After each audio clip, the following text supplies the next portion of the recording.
Good morning, everybody. It is 7 a.m. on Monday, October 9th. Today in Baton Rouge, expect clear skies with a high of 88. Coming up on OTB, we talk to Hold the Mayo at 9:15, and we have a new edition of Weekend Winners at 8 a.m. You can follow us on Twitter, Instagram, and TikTok at OTB_ESPN, or catch us on YouTube at the 1045 ESPN channel and subscribe for daily content. Hour number 1 of Off the Bench, live from the Mercedes-Benz of Baton Rouge studio, starts now. Let we go. All-Star Toyota presents Off the Bench with Jacob Hester and T-Bob Hebert. Yeah. Off the Bench with Hester and T-Bob. Hey, P, they said I got to come off the bench. All-Star Toyota presents Off the Bench with Hester and T-Bob. Yo. Yo, what's happening, everybody? Welcome in October 9, 2023. And your Tigers and Saints are victorious. What a difference a week can make, right? Right when you're done with them, everything sucks. The sky is black. The oceans are drying up. The world is heating up. You think you've given up all hope, and then they suck you back in. Couple big defensive stands, a couple offensive touchdowns on Sunday, and all of a sudden things are looking up once again. It is Monday, which means we'll do what I generally do. We'll probably do an LSU film review for the entirety of the first hour or close to it. We'll kick off winners in hour 2, and then we'll get to Saints Patriots as like I said, man, really an excellent weekend. One game, very exciting. Close one game, not so much, but wins all around. Jake is fresh back from the Triple R, which was an instant classic. Of course, we'll talk about that as well.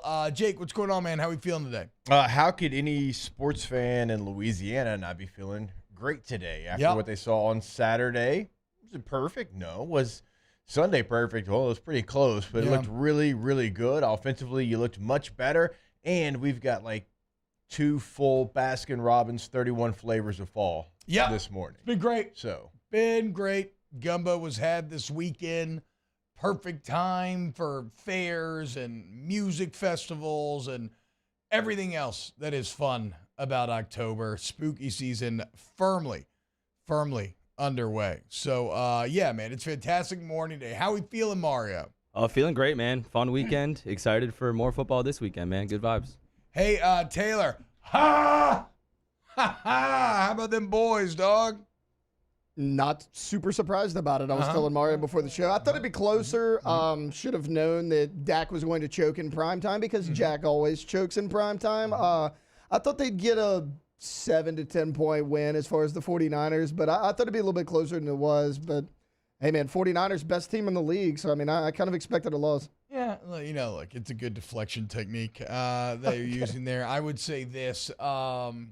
This just adds to the Louisiana sweetness of the weekend because what Saints fan doesn't love watching the Cowgirls get their ass kicked in prime LSU time. won. I'm happy. It was a good weekend for me. Yeah, heck yeah, man. Heck yeah, dude. It was. And that's what we're going to focus on here in hour number 1. And when you look at this LSU-Mizzou film, to me, it's very interesting. This was a game of moments this much time left, this far to go, this is the score, somebody needs to make a play. And this game, it wasn't just the offense that came up with the moments. The defense had them as well. And we'll get into them. But first, how can you not start any conversation about this LSU Tiger football team and not start by talking about Jaden Daniels? Because it is actually becoming insane just how good Jaden Daniels is getting, how much Jaden Daniels does out there. And it's not just the raw statistical output, though certainly, again, an unreal game. He goes 15-21, very efficient. Didn't go high volume through the air this game, which is something very interesting from a game plan perspective that we can touch on. But 15-21, 259, 3 touchdowns through the air, and then ends with 15 carries for 130 yards and a touchdown on the ground, and had 2 touchdowns taken away. That QB sneak that they called down is the most inexplicable. It's the most inexplicable thing I've ever seen. Well, he's only 3 yards in the end zone. I mean, the entire offense is in there. His entire body's in there, but somewhere along the line they were like, no, we don't see it. But then he also had I really dove into the Kamorian Pimpton holding call on the play where Daniels got hurt to try to see if it was holding, and I just can't see it.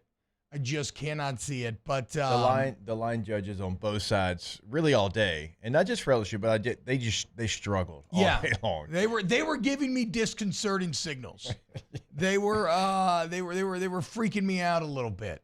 But no. So look. So he had 2 touchdowns taken away. He was still perfect. His ability to make plays when you need them the most, whether it's through the air, whether it's on the ground.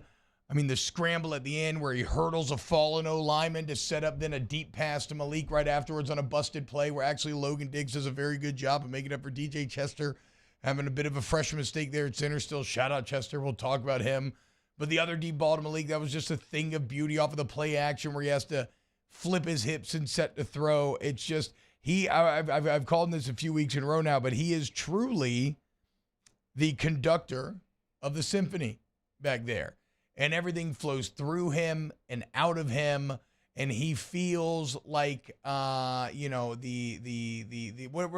the ringmaster, the leader. I just feel like all the tendrils on the field. It's almost like he has a giant web and everything's connected to him and he's pushing here and pulling here and just finding ways to expose weaknesses in the defense constantly. And it's just a sight to behold. Second in the nation right now in touchdowns responsible for. And again, that's with 2 more taken away this game.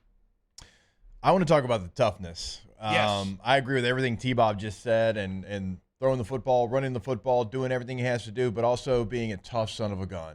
Yep. And taking hits and bleeding from his arm and bleeding from his mouth. And I don't know what he ended up doing. Looked like he probably hurt a rib in the game and just continues to go out there and put on for his team time and time again, right? And you never see him complain. You never see him even when in big moments, like when he scores, he still stays composed, right? There's not a lot of celebration going on and losing sight of what the point in that game might mean, because he knows he has to be everything that T-Bob just laid out there. And so for me to have a quarterback play that way, man, that is incredible, because he is all about his team. He's all about doing whatever he has to do. I mean, he was beat up on Saturday. Yeah. And still went out there and won the game for you. Beat up on Saturday and still found a way to put up 22 points in the fourth quarter alone. And obviously, I mean, you got the Major Burns pick 6 there helping now, but 32 in the second half overall. Who knows where you are without Jaden Daniels. And now because you have a guy like that, you are able to swallow some of these defensive struggles, right? Because, make no mistake, there is a lot of bad on this film for the defense once again, but there is more good than there was previously. Not more good than bad. I don't think that can be the case when you give up the amount of yards that you did or some of the scores that you did or kind of how you started this game especially. So it's not that there's more good than bad, but there's more good than there has been, especially after last week, and timely good, right? I said we'll get into situations when even though the defense had a very, very rough day, especially early on, when you needed them most at the end, they had 3 to 4 big-time moments in which they came through. And it's funny, man. At Whiskey and Wine on Saturday, Don Juan, it's 11 a.m. Everybody's drinking and or just started, and you get the stop for no gain on the first play, and the entire bar immediately, impromptu, nobody planned this, everybody just go, Pete, Pete, Pete, Pete, Pete, Pete, and that became the rallying cry for the rest of the day. It didn't matter if it was offense, defense, whatever. But look, Pete Jenkins was really felt in this game. Not some crazy extent, but if you listen to Brian Kelly after the game, he said all of the things we talked about. He said they were lining up too far off the ball. They were being too reactive. They were catching instead of dictating.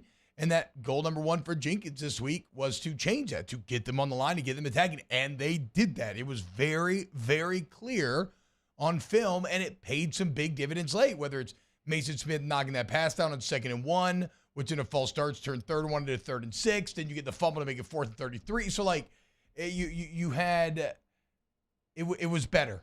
It was better.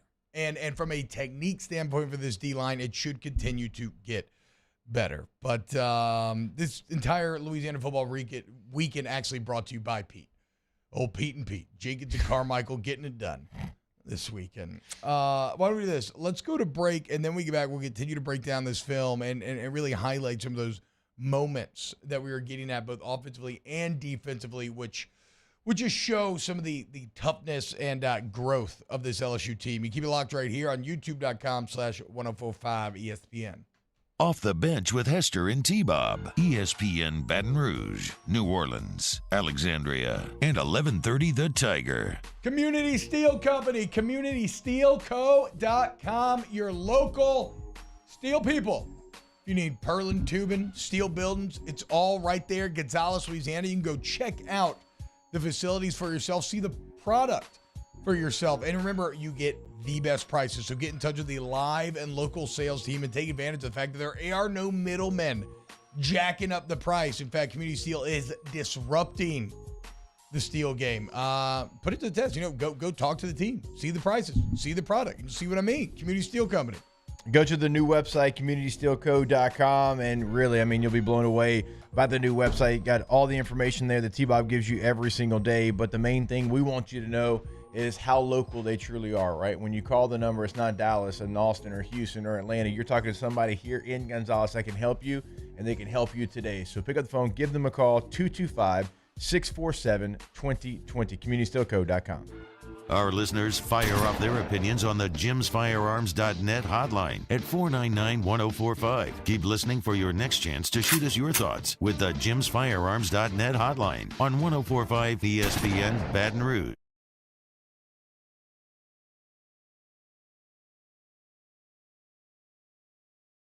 Employee strong, Gulf Coast has the boots on the ground to support all vertical markets, from education, engineering, legal, and finance. With the latest in office technology, from desktop to production segment units, Gulf Coast and Savin have the perfect fit for you.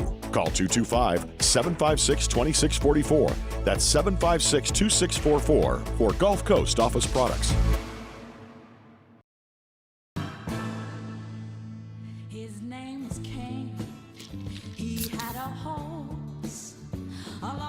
Countryside, I saw him ride. One day they found him.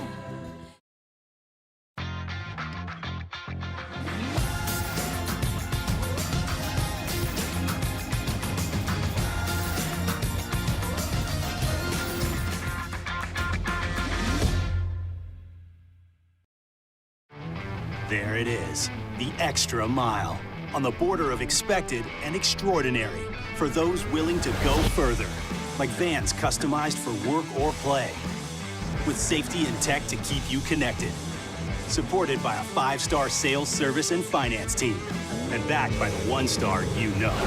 So go the extra mile. It's never crowded, because so few have what it takes to go there. Mercedes-Benz Vans. I've been doing business with Luba for 25 years. They're dependable, trustworthy. It's just the attention to detail with our clients. Our folks have years and years of experience. They're highly trained professionals, but many companies have that asset. What I'd like to think makes Luba a bit different is that we use those talents in a way that truly is dedicated to serving the needs of the folks who depend on us.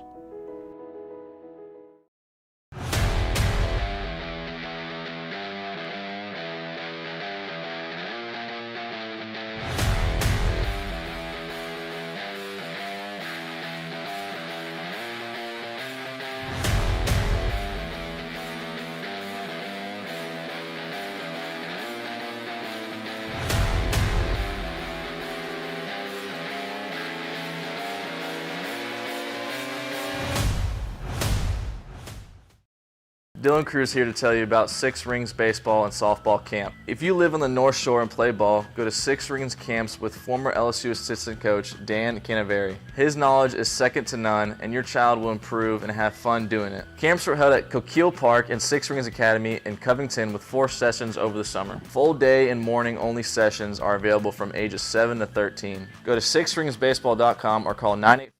Moscona inviting you to join us for Monday's AFR, presented by Relief Windows. We're recapping your football weekend. We'll talk LSU, Mizzou, Saints, Patriots. We'll hear from Brian Kelly. Join us for Monday's AFR 3 to 6, 104.5 ESPN Baton Rouge.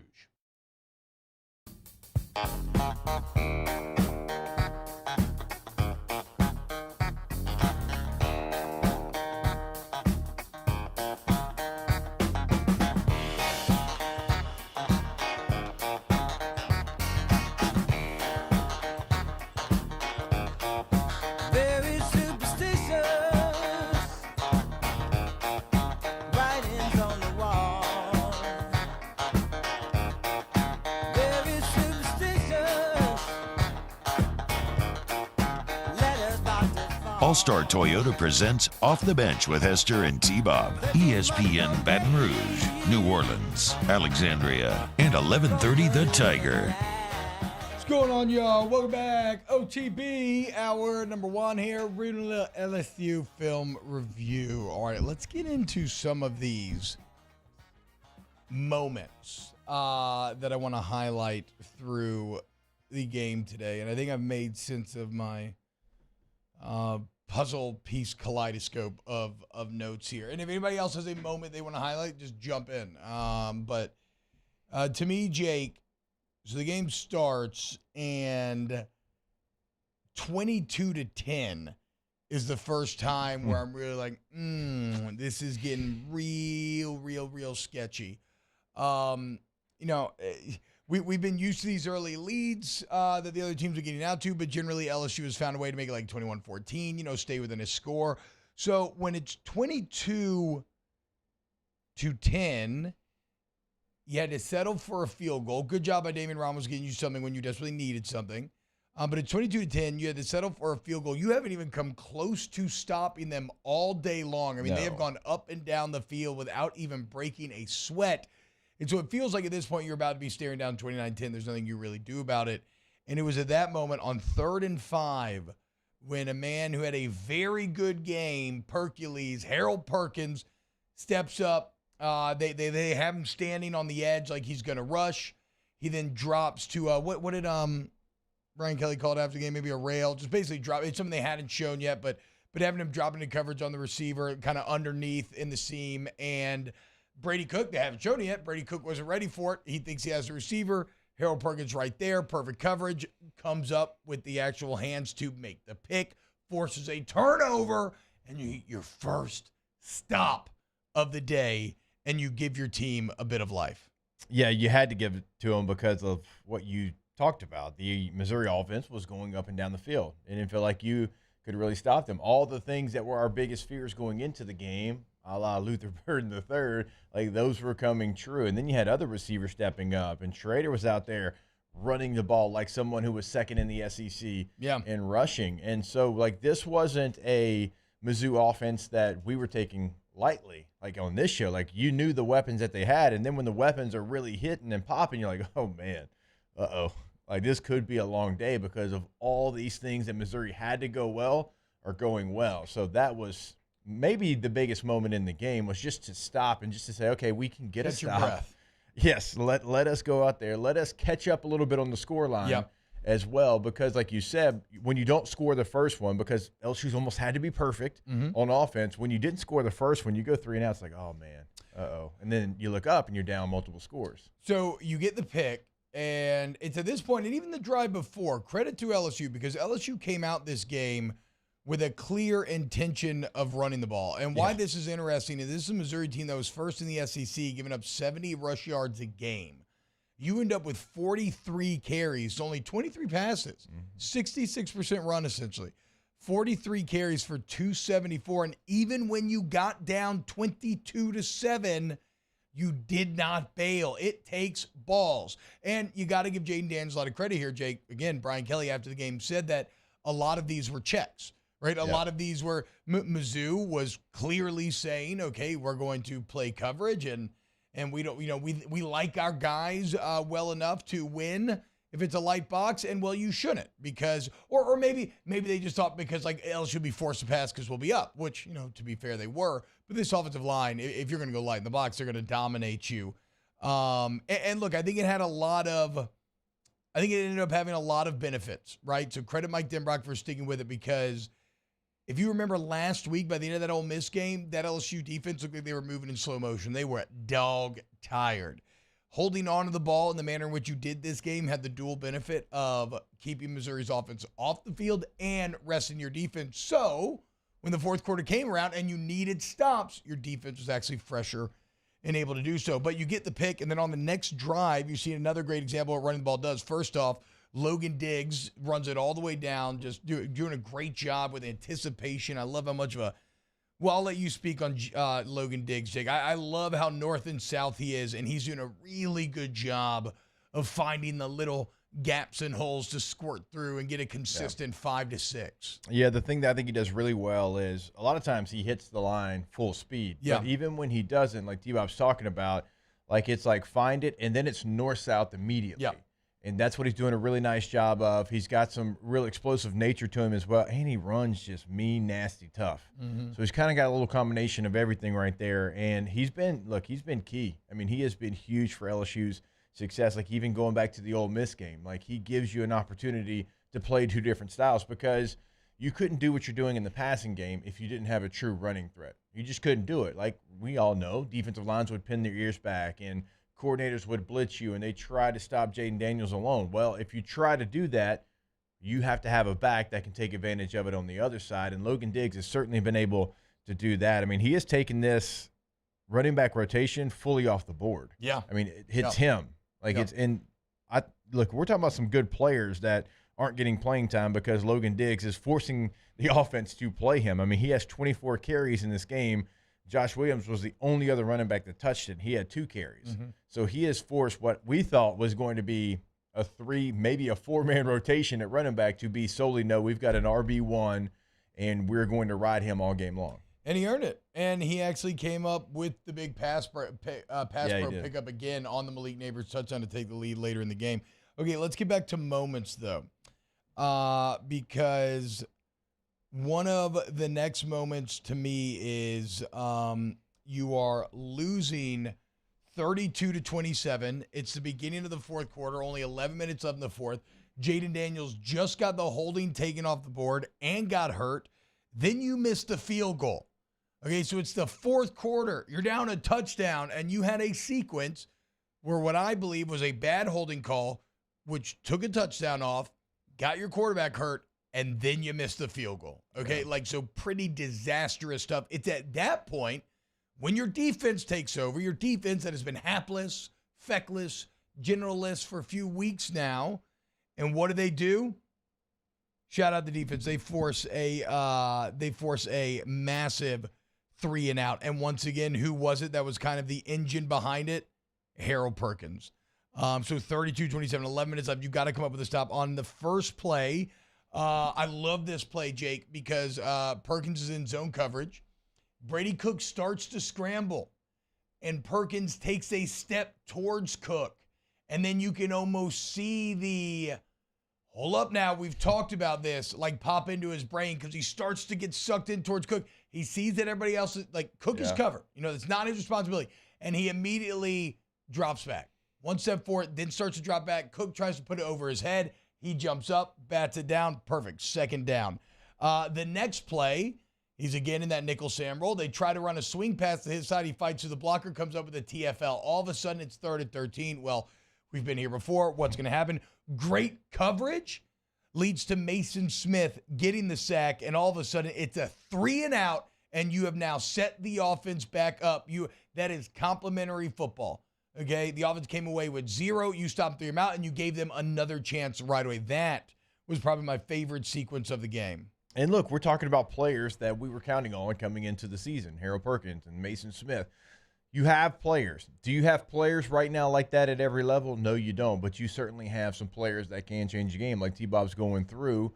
right? Harold Perkins and Mason Smith, and they make play on first down and second down and third down. Like, you have that ability. Is this defense ever going to be the 85 Bears? No, it is not. But you do have the ability to go out there and make those plays. And, you know, the defensive backs right now, it is what it is. Now, they end up making some plays in this game that, you know, certainly led to victory right there. But, like, you have to have those type of performances from those players throughout the rest of the season if you want to have an opportunity. So the defense forces that 3 and out. Credit Mizzou, good punt. You end up on the 8-yard line. But, go ahead. Is that the one that you didn't field? Yeah, I think so. Yeah, you got to do it. That's crazy. You go out there and you literally have one job on this team. Like, that is your job. You're back there to catch the punt. You don't have to run it. You have to catch that punt.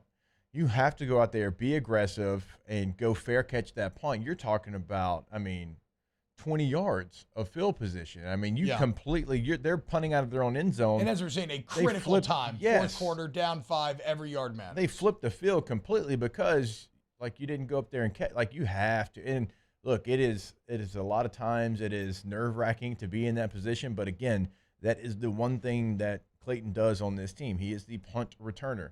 You have to go field that because it could have been disastrous. Yeah, so now about around 10 minutes left. You have 92 yards to go. You're down 5. And immediately, Jake, you're facing a 3rd and 9. Staring down a 3 and out. What happens? Jaden Daniel finds an open seam, scrambles, about a big conversion, about a 13, 14-yard game.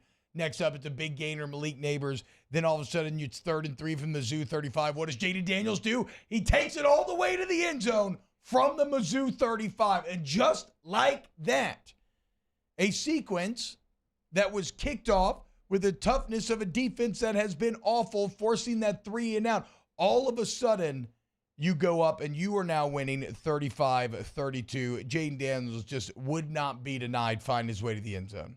No, I mean, there's so many special plays there at the end of that game, and there's a couple of different things they found that they liked in this game plan. One of the things that they showed that I hadn't really seen a lot of, was their bunch formation. Yeah. They loved running the bunch formation this week against Mizzou, and they had a couple of big hitters. But, like, even when Jaden wasn't getting those type of plays, and he closed the door on the game, like, even just, like, 6-yard runs that he was picking up. Like, sometimes it wasn't even there, and he was creating on his own, and look, I don't know how much Jaden Daniels weighs, but I have never seen somebody with his frame be able to split defenders like he does. You just get sideways. T-Bob, it is incredible. Like, he'll attack the most outside guy, get him to open his hips just enough, puts his foot in the ground, and he splits defenders all the time. Well, the putting the foot in the ground is also a thing to highlight because we all watched the Toy Story football game, or at least the highlights of it. You know how when a guy got going really fast, like the flames would come out of their feet? Like when Jaden Daniels is running, I can almost see the cartoonish flames coming out of his feet because his acceleration is unmatched, dude. Yeah. I mean, he goes 0 to 60 so fast. And guys can't fathom it. They just can't keep up. Like, they think they can. They think they have the angle, and they just don't because they're not appreciating the true speed and quickness. Maybe the acceleration more than top-end speed, even though both are great. Of Jaden Daniels. So you take a 3-point lead at that point, and this is where, this is a bit disappointing by the defense. This was entirely too easy. Mizzou, it takes them like 2 minutes. They're not stressing at all. They go right down the field, 75 yards. They score. It's 39-35.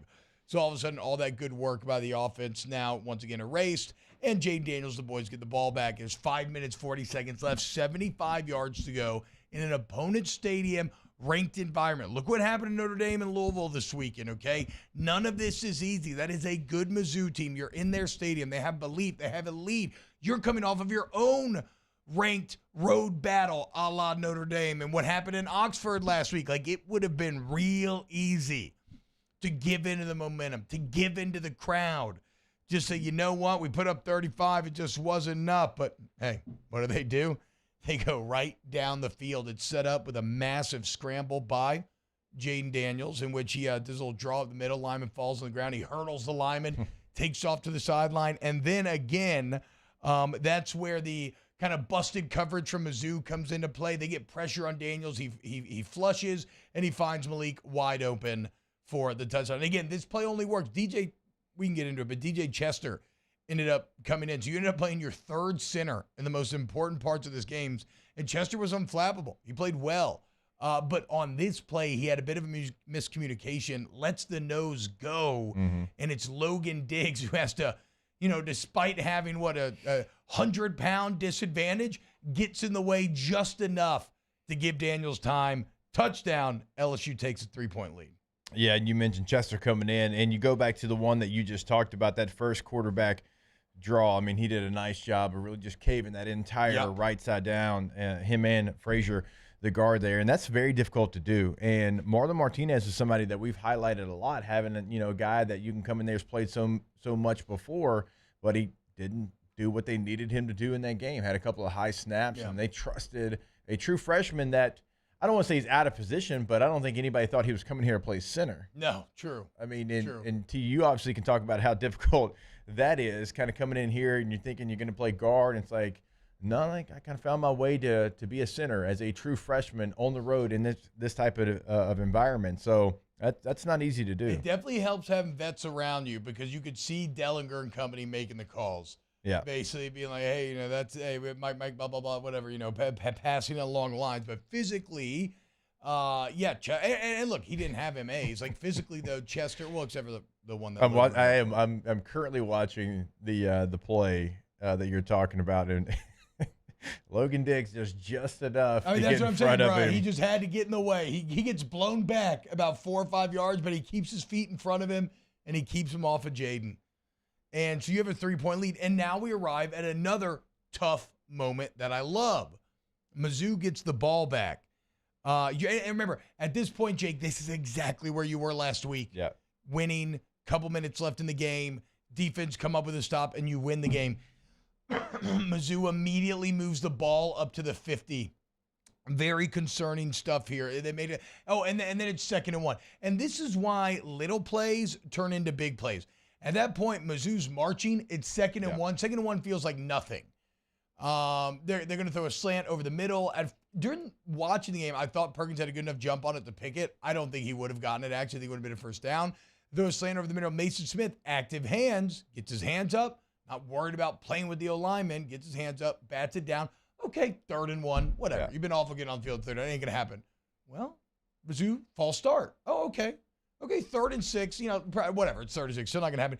And then it's Braden Swinson off the edge, causes the fumble, goes 30 yards back, and all of a sudden it's 4th and 30. And so from 2nd and 1 and looking at nothing worse, all it was just a little batted down pass at the line. Yeah. Kicks off the sequence, which gets you off the field and gets your offense the ball back. And remember, you're only up 3 at that point. Yeah. And Mizzou, although it didn't show in this game, has a kicker that they certainly believe in, has the SEC record for longest field goal. And so, that play, because obviously you keep him out of the end zone, but you keep him out of field goal opportunity as well, because Mevis is somebody that could go out there and with 2 minutes and 58 seconds left, all they needed was a field goal. Like, you were having to protect against that as well. Well, and one thing that I hate how they got to the 50 so easily there, Sage Ryan should not, that was awful trying to strip the ball instead of just making the tackle. Like, in that position especially, you do that when you're down. I hate that at any point, but not at that point in the game. You do when you're down. When you're down and you had to get the ball back, and you're like, okay, well, look, normally I would go out there and I would have the short tackle, but we got to get this football back. No. That, I promise you today, that is a point of emphasis in that defensive meeting room. Do not ever do that. Well, because it would have been 4-yard gain if he just wraps him up and makes the tackle. 5-6 yards would turn into 30. Yeah. And it's it's just and also it's like the reason why Brian Kelly said after the end they moved Sage to corner. One of the things he cited was his sure tackling. Yeah. So that was, a bit disappointing. So you come up with the big stop. Offensively, you almost iced the game. If Jaden hadn't fumbled on that zone read, it was wide open where Mason Taylor's pushing the edge. If he could have gotten around that defender, he would have been first down. Ice the game, fumble, you end up having to punt it back. And then Major Burns comes up with, and look, Major is someone who has struggled a lot this year, but there is one thing about Major Burns that you cannot question, and that is his passion. And you saw it this game at one point when Mizzou ran in on the goal line. I can't remember who got blown back, but Major Burns got in his grill afterwards, punched him in the chest, and said, "Come on, bro, that ain't good enough." I think it was Zay Alexander. Yeah, I said, "That ain't good enough. That's that soft stuff." So, like, Major Burns cares. Yeah. And so I love seeing him come up with a massive play to ice the game. And what it means is that you have a defense that on a day in which there was still a ton of bad, at the end of the day, you had a defense that had to come up with not one, but 2 stops up by 3, and they did it. And you win the game. That is improvement, and that is something that you can hopefully build upon going forward. Yeah, and I don't know that there was, obviously Major Burns was happy, but there's probably also a bunch of people with certain interests watching that were either really happy or really, really sad. Yeah. Well, and BK said after the game that he wants, Major knows that he's supposed to get down right there, don't give him the ball back, and just, you can take a knee and you win the game and you don't risk some sort of weird Hail Mary, onside, whatever. But as Kelly would say, I don't know if you know this, but Burns is very passionate. I mean, it's going to take a disciplined person to pick that ball off and see that end zone and not go finish that play in there. Yeah, and I forget who said it. Like, look, if you know Major Burns, there was no chance he was ever going to go down on Hell that. No, dude, but I wouldn't. There was a situation with the Chargers Raiders last week. Asante Samuel Jr. gets one, and he picks it off and could have easily ran it the other way for a pick 6. He falls down. There was too much time left. There was like 2 minutes or something left on the clock. And the game got real hairy because he was trying to do that's why you have to know every single situation. Yeah. Like, you don't just do it because you're like, oh yeah, I'm supposed to fall down if it's late in the game. It's like, no, there's actually over 2 minutes left. There's a 2-minute warning. Yeah, it's whether or not you can, even though, look, to be fair, as we'll talk about with Mario Cristobal, time can be confusing. It's never quite know.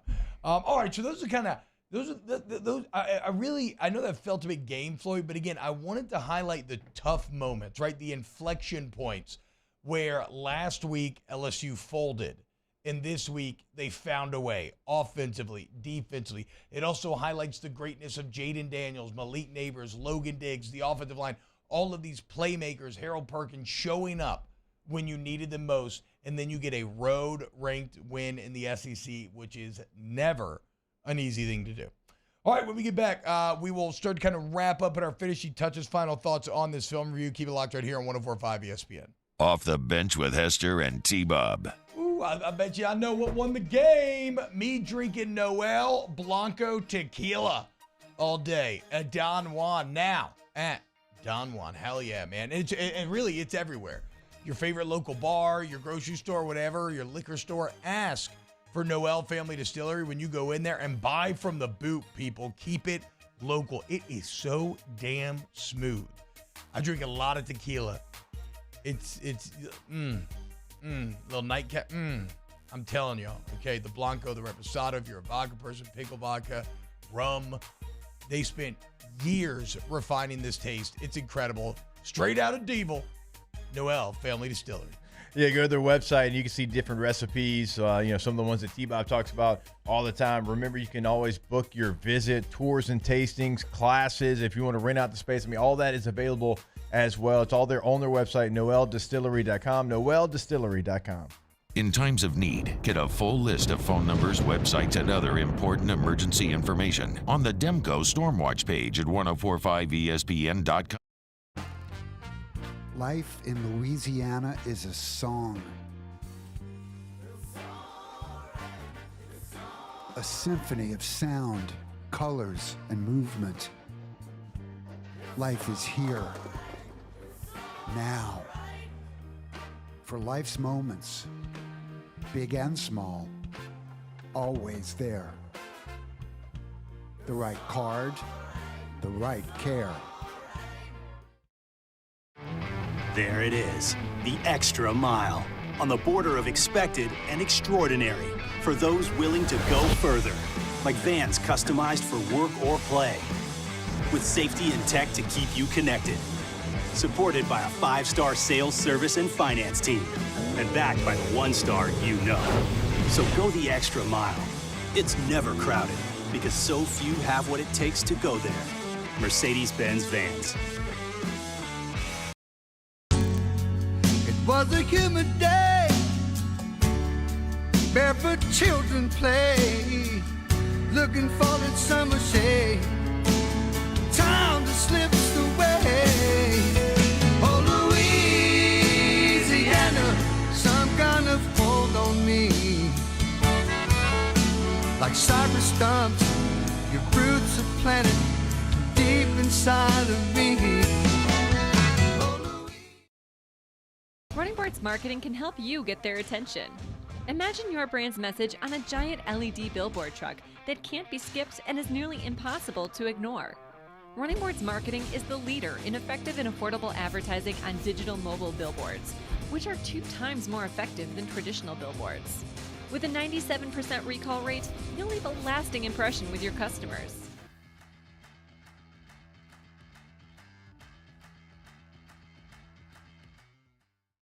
Gulf Coast Office Products is a nationally recognized Savin office equipment dealer based right here in Louisiana. Over 100 employees strong, Gulf Coast has the boots on the ground to support all vertical markets from education, engineering, legal, and finance. With the latest in office technology from desktop to production segment units, Gulf Coast and Savin have the perfect fit for you. Call 225-756-2644. That's 756-2644 for Gulf Coast Office Products.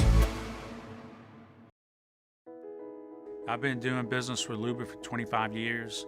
They're dependable, trustworthy. It's just the attention to detail with our clients.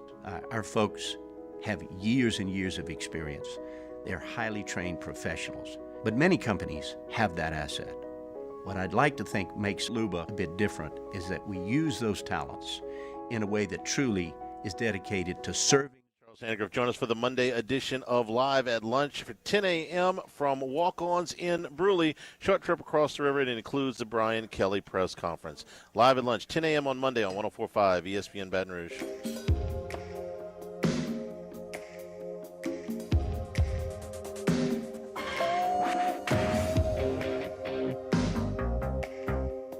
All-Star Toyota presents Off the Bench with Hester and T-Bob. ESPN Baton Rouge, New Orleans, Alexandria, and 1130 The Tiger. Welcome back to OTB. All right, let's see what else we want to get to that we haven't hit on today. We're kind of talking about it during the break. The offensive line is just so good, dude. It's just kind of insane. Like, they're so good that I've never watched an offensive line less on film because they're so consistent and all they're doing is winning every single rep. Whether it's running the ball, again, against a rush defense that was supposed to be the best in the league, or just consistent pass blocking. Everybody trying to bench Miles Frazier earlier this year. Miles Frazier's awesome. Like, I think the one thing that jumps out of my head, I saw like one pressure from Emory Jones. And then the DJ Chester thing that we talked about, but it's just such a luxury, and it's so incredible how badass this offensive line. And make no mistake, like that's a lot of the reason of the growth of Jaden and everything else is you have guys like Malik Neighbors and Brian Thomas who are going to do their job and win their battles, and you have guys in the offensive line that are going to do their job and win their battles. And so if you have a quarterback that has ability, he can then maximize that ability. Yeah, and even when we do talk offensive line, like a lot of times because, Will Campbell was the 5-star recruit and he's lived up to all of that and then some. And then you've got Emory Jones, who's from right down the street. He comes in, you think he's going to play guard. He's a really good tackle, like in storyline after storyline. But like Garrett Dellinger is probably going to get lost the most in the shuffle. Even though we don't talk a lot of offensive line because we can count on that offensive line, like he has been super solid this year, and it's a player that's kind of had to move a couple of different positions in his LSU career, but I thought he had maybe his best overall game on Saturday. I mean, he was dominating the Mizzou defensive line, who, to your point, T, I mean, they have been really, really stout up front. Yeah, Garrett Dellinger will dig you out. He's got that root ability like an old hog, just getting underneath and finding ways to move you out of the hole. He does a nice job of, even if he's flat-footed, at kind of adjusting his hands just a little bit, then he can just kind of like sumo. It's like a sumo. He throws him hips back and gets low, and then comes in like with leverage and manages to root you out of where you thought you had set up. I mean, we got to mention Malik Neighbors as well. just a bit of a quieter day for the receivers because you didn't throw the ball a lot. Yeah. I mean, you really didn't. You relied on your offensive line, Logan Diggs, Jaden Daniels, and that rushing attack to set the tone. But you look up, and so much was made about the duel between Luther Burden and Malik Neighbors, and it did not disappoint. Burden ends up with 11 for 149, no touchdowns. Neighbors 6 for 146 and a touchdown. So those two were just as awesome as advertised. Although I thought Burden was going to get like 200 because he jumped out to 86 real quick. It took like two drives. Took about 2 drives, and then look, credit the defense, 14 points in the second half, man. Yeah. Going back real quick to Malik Neighbors, I mean, 6 for 146. And it was kind of like we're talking about. Like, it was a quiet 6 for 146. Yeah. I mean, that's just it's wild, and it's almost like you expect that. Like, even like Brian Thomas going 4 for 66, having the big 42-yard touchdown. It's like these two players have been so good that it's like we mention it, we talk about it, but it's like, no, 6 for 146 is incredible. Like, that is a day at the office, and you've really become used to them doing. That's why Malik is now second in the country in receiving with 771 yards. Yeah. The only guy he's behind is Luther Burden. Look, I think you got to give credit to Brady Cook again, like you do Burden, but Brady Cook was really fitting those balls in early. Obviously, ended up getting got a couple times, but Brady Cook's a way better quarterback I ever thought he'd be. Whit Weeks continues to play great. I just love how he's going to be so damn good. I love how downhill he plays. I love his just natural instinct at that position. His speed is something that's desperately needed. If you ever get a healthy Omar Speights, I know this. I don't know if it's Witt and Omar or Witt and Penn that you want to play, but Witt's got to be in there. I think that is his instincts make him even faster. Yes. Because it's decision go. Yep. It's not wait, and then no. It's I know and I trust what I've watched on film, and you can see that I'm going to attack what I need to attack. And that's what makes him play at an even faster. I think he is fast, but I think he plays at an even faster level because he knows what he's doing, and when he sees it, he doesn't wait around to find out. And then finally, just some special team shout-outs here. Damon Ramos getting points, making 22-10, I thought was big. After the thicker kicker missed an easy kick, Ramos came in and made his own to make it 25-20. That was a 6-point swing. I know he missed a kick at the beginning of the fourth. That hurt, but, it's college. It was perfect. I thought a very clutch punt by Jay Bramlett to put Mizzou at the 5 with no timeouts and 45 seconds left after the offense failed to ice the game, later leads to the pick 6. And then we were credited him with a block kick on Saturday. I couldn't find it on film, but Harold Perkins is a demon off the edge on field goal block. Like, I legitimately think he did mess with the kicker with how close he was getting to blocking these kicks. That is something pretty crazy to watch, him flying off the edge. Now you've seen somebody that big in that rush position. And have the bend. Yeah, and he's got the bend. He that's lays what makes him out. such a good rusher. He's got jets, so he can go full speed when he's like a couple inches off the ground, it feels like. Shout out, man. A big win for LSU when it was desperately needed. Again, a lot of back against the wall, season on the line moments. And the boys found a way. Let's close out our LSU film review and our one next on OTB. Off the Bench with Hester and T-Bob. All-Star Toyota of Baton Rouge. Today's the day, or tomorrow, depending on the wife's schedule. But, should be a double minivan gang Super Sienna household after today. Because once you experience a Toyota Sienna, you're going to be like, oh, my God, this is the best thing I've ever had in my entire life. But it's not just minivans, okay? Because maybe you don't have much kids, maybe you don't want one, whatever, okay? You want a Toyota Sequoia, you want like a real nice SUV, they got you. What about a big old truck? The Tundra, incredibly nice.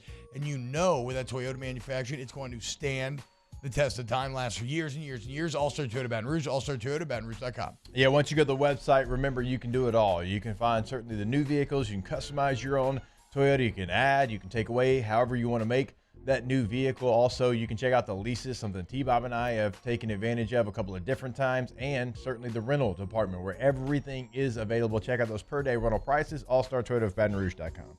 Our listeners fire off their opinions on the jimsfirearms.net hotline at 499-1045. Keep listening for your next chance to shoot us your thoughts with the jimsfirearms.net hotline on 1045 ESPN Baton Rouge.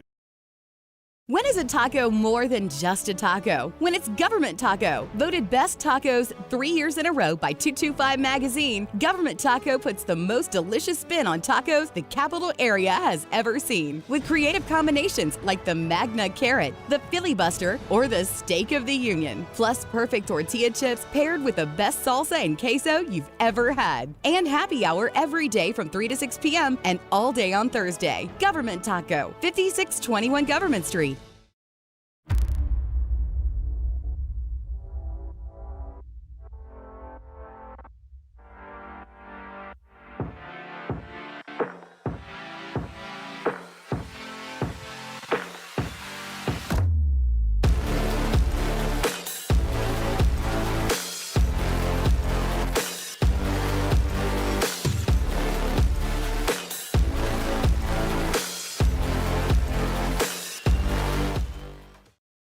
Dylan Cruz here to tell you about Six Rings Baseball and Softball Camp. If you live on the North Shore and play ball, go to Six Rings Camps with former LSU assistant coach Dan Canaveri. His knowledge is second to none, and your child will improve and have fun doing it. Camps were held at Coquille Park and Six Rings Academy in Covington with 4 sessions over the summer. Full day and morning only sessions are available from ages 7 to 13. Go to sixringsbaseball.com or call 985-206-9096.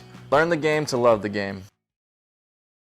Scoocha, fall in the air. Fall is right around the corner, which means fall fishing is, which means it's time for you to take your boat to the next level with front-to-back boat service in a bunch of different ways. You want a custom stair job, you can have a ton of fun out there on the water. They can do that. What about a spot lock trolling motor? So you stay right where you need to in casting lines. Or sonar that's let you see the fish under the water before you cast. All of your maintenance needs as well. For 38 years, they've been at it and will continue to do so. The Sherman family of front-to-back boat service. Running Parts Marketing can help you get their attention. Imagine your brand's message on a giant LED billboard truck that can't be skipped and is nearly impossible to ignore. Running Boards Marketing is the leader in effective and affordable advertising on digital mobile billboards, which are 2 times more effective than traditional billboards.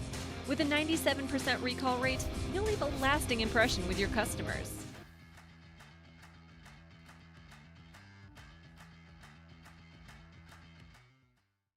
Gulf Coast Office Products is a nationally recognized Savin office equipment dealer based right here in Louisiana. Over 100 employees strong, Gulf Coast has the boots on the ground to support all vertical markets from education, engineering, legal, and finance. With the latest in office technology from desktop to production segment units, Gulf Coast and Savin have the perfect fit for you. Call 225-756-20. Someone join me for a Monday edition of the Hunt Palmer Show. If it's anything like last Monday, I'm just going to talk about fall baseball because I can't do it again. Come on, Tigers. Come on, Saints. Hunt Palmer Show. 1 to 3 weekdays. 104.5 ESPN, Baton Rouge.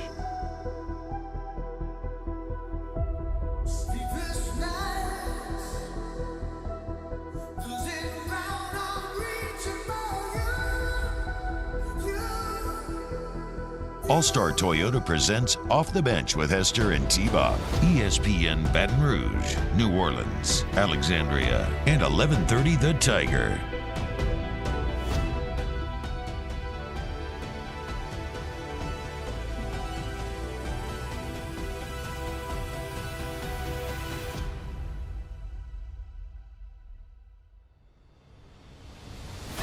What's going on, y'all? Welcome back. OTB, T-Bob Jake, Mara Taylor hanging out with you. Spooky season rolling right along. Fall is in the air and winds are as well. You know, it's interesting. I'm looking at chat. I haven't really looked at chat too much today, right? I've been trying to just, get my notes in a cohesive order for a conversation, right, on the show. But it doesn't seem like people are super happy in the chat. Like it seems like everybody's, happy that they won, but still kind of thinks this sucks or like this is a bad win. I mean, after that Ole Miss game, I'm at a point where, like, what's the old saying? Don't look a gift horse in the mouth. You're gonna find them rotten teeth. Just be happy somebody gave you a horse. Like, bro, LSU's not to the point where you can just take for granted going on the road and beating a ranked team, especially one that had so much to play for, and especially one that started so well, and especially one that was so well suited to taking advantage of where you're weak. Like, look, you lose to, like, yeah, Auburn shouldn't threaten you that much. They got a salty defense, but that's fine. You got a great offense. Like, Auburn's offense should not have success against this defense. That ain't Mizzou. Brady Cook's balling. Luther Burden's balling. You saw it firsthand. He's fifth in the country in passing yards. Yeah. Brady Cook is. Luther Burden's number 1 in the country in receiving yards. They had the number 2 running back in the SEC. You might think, oh, Mizzou, but you can't allow that to affect your thought process. Yes, this is that's what I'm not getting the at. same Mizzou. This is a Mizzou that has all the things that we just laid out. They've got a defensive coordinator in Blake Baker that has changed that defense. I mean, this is a team that deserved to be where they were, which was in the top 25. Talked with Chris Budden, who was on the sideline. She went to Mizzou. She said that's the best environment she's ever seen in that stadium. I know she's Mizzou. Said it was the best environment by far. I mean, it was a sold-out crowd. You had people literally standing room only in the end zone. No, you're going to celebrate that win because it was a win against a good football team. All right, weekend winners coming up. Then Saints film review. Keep it locked. Off the bench. Off the bench with Hester and T-Bob. Rejuve Medical, RejuveMeMedical.com. Restore me, refuel me, rejuve me. Andropause, menopause, facial aging, energy, mood and memory problems, anything. You just don't feel like you used to, man, when you were the proud cock of the walk, the big peacock with your chest all puffed out, thought you were so tight. Well, guess what? You can get back there.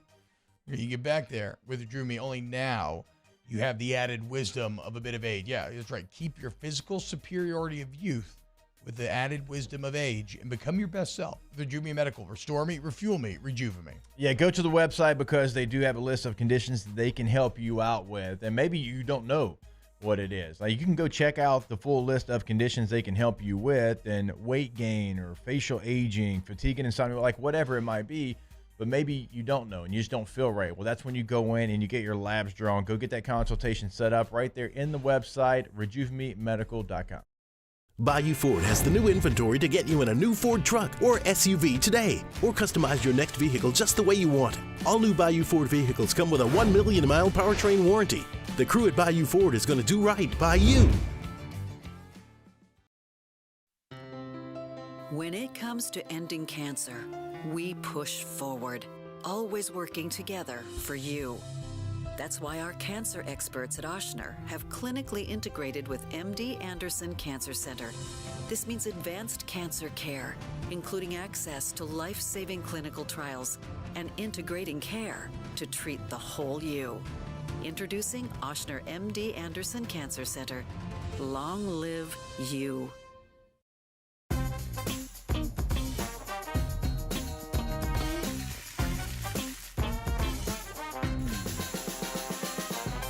The best kept secret in town is out. Discover Tallulah at the Renaissance Hotel on Bluebonnet. Follow us on Twitter at 1045ESPN to cast your vote in the Citizens Bank and Trust Poll of the Day. Vote daily inside Off the Bench, live at lunch, Hunt Palmer. And after further review, Citizens Bank and Trust brings you the Poll of the Day via Twitter at 1045ESPN.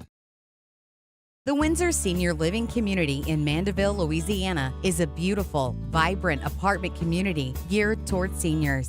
They are nestled right in the heart of Mandeville, where seniors live a more carefree lifestyle in spacious apartments with the peace of mind that comes from having a little extra help. Call the Windsor at 985-624-8040 to schedule a lunch and tour.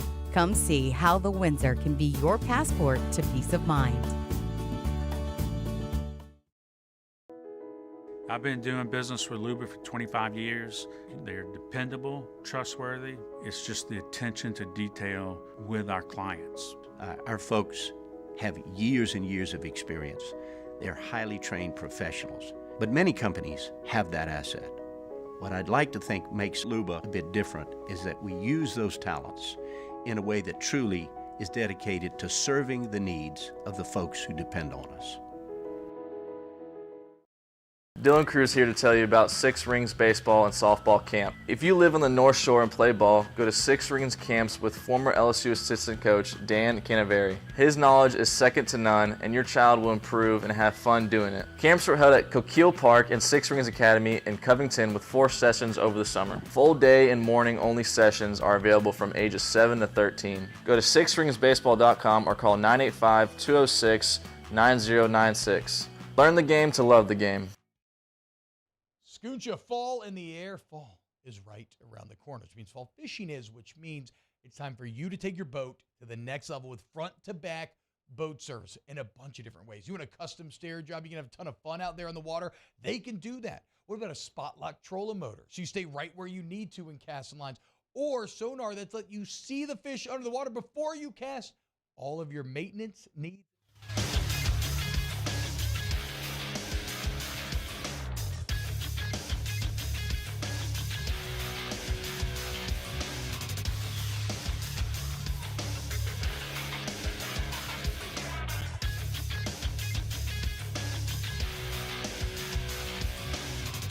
Good morning, everybody. It is AM on Monday, October 9th.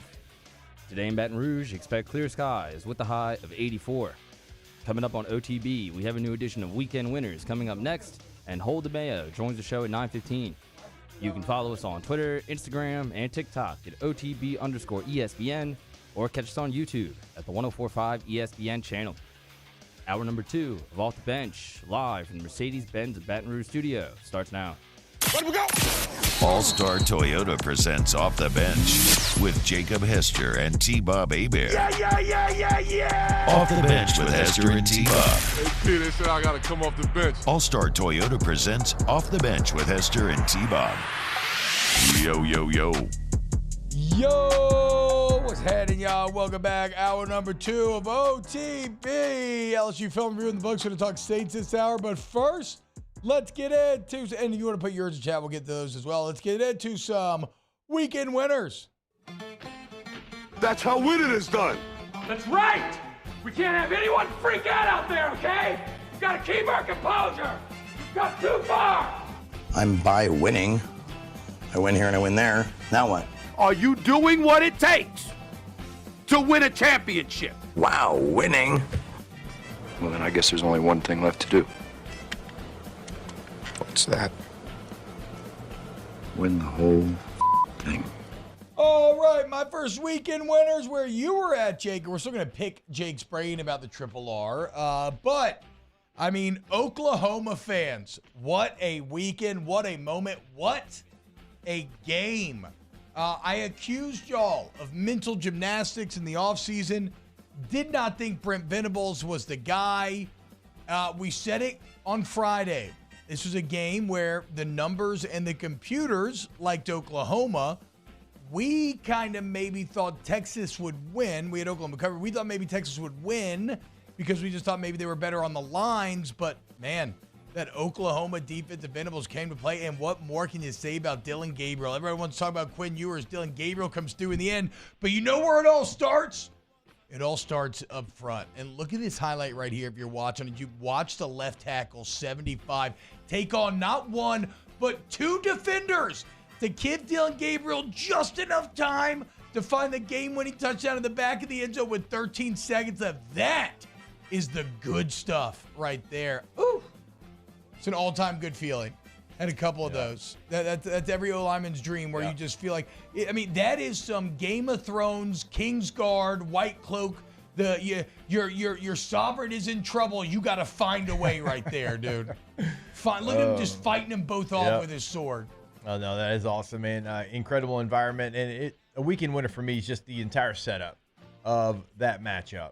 And it being at the Texas State Fair, and just even Friday walking around and just seeing all the different fans and the Texas State Fair itself. I didn't realize just how big it really was. Massive, huh? And all the games and all the food and all the rides and just everything. Like, it's really probably more food and games than anything, but it's just cool to see, like, you've got 2 fan bases that are both equally there, like, for that matchup. And a lot of Aggie fans were there, by the way, on Friday. It's a Texas State Fair, you know. Yeah, I know, but they certainly wore their stuff as well. But, like, even, like, on game day, like, you've got this major football game with all these implications that's taking place in this stadium, and everywhere around it, you've got people that are literally just there for the fair. Yeah.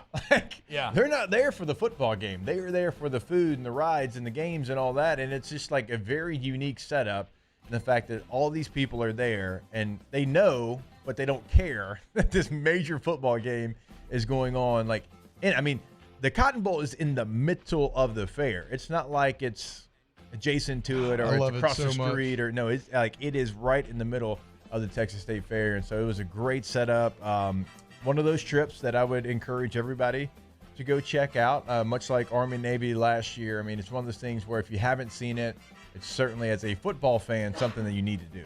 I have a buddy who works for the Shield, and he was texting the group about how the game needs to be played in Jerry World, and absolutely not. I was like, that's the most Shield boy, talking about the NFL, opinion I've ever heard in my entire life. Shut the hell up. I asked Colt McCoy about like that same question about like him enjoying it being still there, and he went like on a 7-minute rant on why that game should still be there. It should never move. It should never go to. I mean, it would become so stale. It'd be just another game. It'd be Texas A&M Arkansas if it was in Jerry's World. Yeah. Like that game never. It's so stupid. Like they had the same tunnel. You saw it before the game. They were about to, come to blows before the game because they come out of the same tunnel. Everything about that setup is perfect.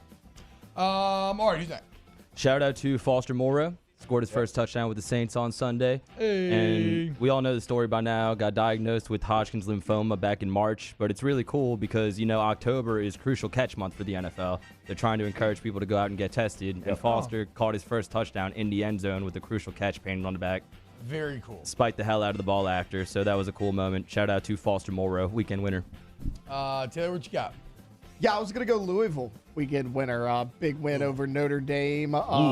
Hated to see it because I'm a massive Notre Dame fan, but it is what it is, man. I don't have no. any. That was total sarcasm. Obviously, that was sarcasm. I don't have emotion one way or another for Notre Dame, but look, I credit Louisville, credit Jeff Brom, weekend winner, man. Both the Brom Bros. What a start! Year one, you're 6-0, you're ranked, and you got the signature dub already. I've been talking about Louisville for a while just because it felt like they had their guy. And last year they were good. I mean, they won 8 games and they were supposed to be horrible. Yeah, right? But Satterfield wasn't the guy. Brom last year won the Big Ten East at Purdue. Yeah, and the West. The West. But they went and got, if he won the East, that would have been a hell of a thing. Yeah, true. With those teams in there. But they went and got their guy, and they felt good about it. And then you go get a quarterback and Jack Plummer that the coaching staff knew really well. And, who's to say that they can't go challenge for the ACC? Yeah, no. It's definitely like, when you'd be playing Street Fighter back in the day and your friend comes up and grabs the control, press start, and it's like a new challenger has entered the arena. Like, that is Louisville in the ACC race. Yeah. Miami, you probably out. Ooh. Weekend loser. Ooh. Mario Cristobal. No, he turns back into Christofraud. I'm about to say, as I call him, Mario Cristofraud, a man who barely has above a 500 winning record for his career, despite being paid millions upon millions of dollars to coach football. Had the game won against Georgia Tech, 30 seconds left. Tech's had no timeouts. It's 3rd and 10. Kneel the ball, and you win. Whoa. He runs zone read. They fumble. Massive defensive breakdown. Haynes King, on a day when A&M loses, Haynes King throws a Hail Mary touchdown to beat the team that beat A&M. Yeah. Wow, how poetic. And Cristobal, it's a literal inexplicable decision. Like there is nothing. Here was his explanation, quote, "We were moving the pile and had a pretty good drive going. I'm not going to make an excuse for it and say we should have done this or that. Sometimes we can get carried away, but I should have stepped in and said, hey, take a knee." All-time bad answer. You think? Also, it was the best play in football. Well, it was 3rd and 10, too. Like, what is moving the pile? It's 3rd and 10. Good drive. What are we talking about? Good drive. What does it matter? Like, no part of the answer makes sense. Oh. And the worst part is he basically tried to blame the OC. Yeah. With I should have stepped in. You did this at Oregon as well against Stanford. Like, it almost cost you then. Like, they did the same exact thing. No, it did cost you in that game. You lost that. The Stanford game. But the only difference there was it was 2nd and 3. Time. They would have had like 10 seconds left if he had just kneeled it. So 2nd and 3, you want to run the ball. Some people kneel it, whatever. They didn't. They ended up losing that game in OT. So he's kind of done this before. But this one was inexcusable. I mean, this one was you kneel and you win. Bottom line. I mean, you would be one of 4 teams in the ACC undefeated still, and you go out there and you do that. Well, even the announcers, credit to, I don't know who was on the call, but credit at the time they're walking up to run the play. They're like, what are they doing? And normally that ends and, the guy gets tackled and the game's over. And they're like, oh, man, they really dodged, that was Like, there was no point to it, but no, lo and behold, it ended up coming to pass. Oh, my God. You deserve to lose that game. Yeah. You absolutely deserve. Yeah. That's almost like a fireable offense if you were on the hot seat. It is, Mal, you should be able to do a civil lawsuit. Yes. If you're a Miami fan, you should be allowed to sue. With cause. The crying player on the bench who's asking, what the F are we doing? Yeah, I feel that, bro. I get that. All right, who's up next? Speaking of bad coaching decisions, I'm giving a weekend loser to Jed Fish, Arizona head football coach. And it's a little nitpicky, but they could have upset USC. I felt like USC got the ball in the first overtime. They scored a touchdown, kicked an extra point. Arizona then scored on their very first offensive play. Go for two. And they should have went for two then and there. Go for two. If you are the underdog, go for two. You have the initiative. I didn't even know that happened. I tried to stay up for that game, and probably like 12:30, it was like the third quarter. I was like, all right. Yeah. I drove back to Shreveport from Dallas. I tried. I gave the old college try. And plus, like once like they came out and they scored 2 drives, I was like, okay, USC's gonna pull away. And then I woke up, I was like, oh wow, okay, fine. Defense is awful. Yeah, let's give the ball back to Caleb Williams with a chance to upset him. Okay, that's a busted move from Jed Fish. Certified busted move. What you got, Taylor? Yeah, my weekend loser, and the guy sitting to my right's going to love this one. I gave him a weekend loser way back when he initially made the idiotic comments. Sean Payton's a weekend loser for me. Easily. You give up 31 points to Nathaniel Hackett, who's the worst coach in NFL history, according to Sean Payton, even though he's not doing much better with basically the same team. But bad look for Sean. And, he was in the press conference and people were asking him tough questions. He wasn't really answering. He was kind of dodging questions in the press conference about the whole thing. So, weekend loser to my guy, Sean Payton. Also, you said not doing much better than Nathaniel Hackett. Is he doing better? No, at he's all? actually doing worse, right? Yeah. Win-loss record, he's doing worse. Wait, what? He's at least a head coach. Nathaniel Hackett, not the same. That doesn't. He took a big L. But I'm saying, that doesn't play in this math. No. That doesn't play at all. No. The fact of the matter is, he made fun of Nathaniel Hackett for being the head coach of the team that he's now the head coach of, and they're doing worse than they did under Nathaniel Hackett. Yes. Full stop. What I would say with a better roster. Yeah. But they made changes to that roster to be better, and they're worse. Bad time to have a lot of Kevin James memes floating around about you, dude. You know what I'm saying? Just home team was cute when you were tight, but it doesn't look good. And it's right after we've entered a Kevin James meme renaissance. Yeah. With the Getty Images pic of him looking a little coy I also love just how much every football coach loved it, because Sean Payton kind of betrayed the fraternity a bit when he came out and made those comments. Like, you're never supposed to trash a peer like that. He did, and well, he just got his ass. I mean, kicked. I never cared about the fraternity coaches, but like I never understood what did he have to gain from making those comments? Like, when he said this, he's like, best case scenario reaction to these comments. That's the part I never understood. I thought it was dumb to say. It was dumb, but I think he was just feeling confident. He wanted to send out a message that they was going to be different this year, but apparently not. No, and Russell Wilson. I'll piggyback off Sean Payton, though, because I would also go weekend loser Bill Belichick and Sean Payton. And because, look, both were great for a time, certainly. And with generational quarterbacks. I was going to say, everything in football is a team game, right? So Sean Payton and Drew Brees were a great combination that produced greatness. Brady and Belichick, same thing. But in the post-breakup, we always look for, okay, who was more responsible. And there was no doubt that clearly Tom Brady and Drew Brees should get the majority of the credit for all of that success. Yes. Yeah. I mean, it is what it is. And not to say that those guys can't coach football, but it's just different when you have a generational quarterback back there. And you would think that, he had that with Russell Wilson, but as we're finding out, that ain't Russ. Weekend winner for me, Brock Purdy. Brock Purdy throws 4 touchdowns against the Cowboys last night. And I realize that San Francisco's got a lot of other really good weapons and things on offense and defense and special teams. But right now, Brock Purdy is projected, if things stayed the same, he would end the season completing 72% of his passes, 4,300 yards, 31 touchdowns, and no interceptions.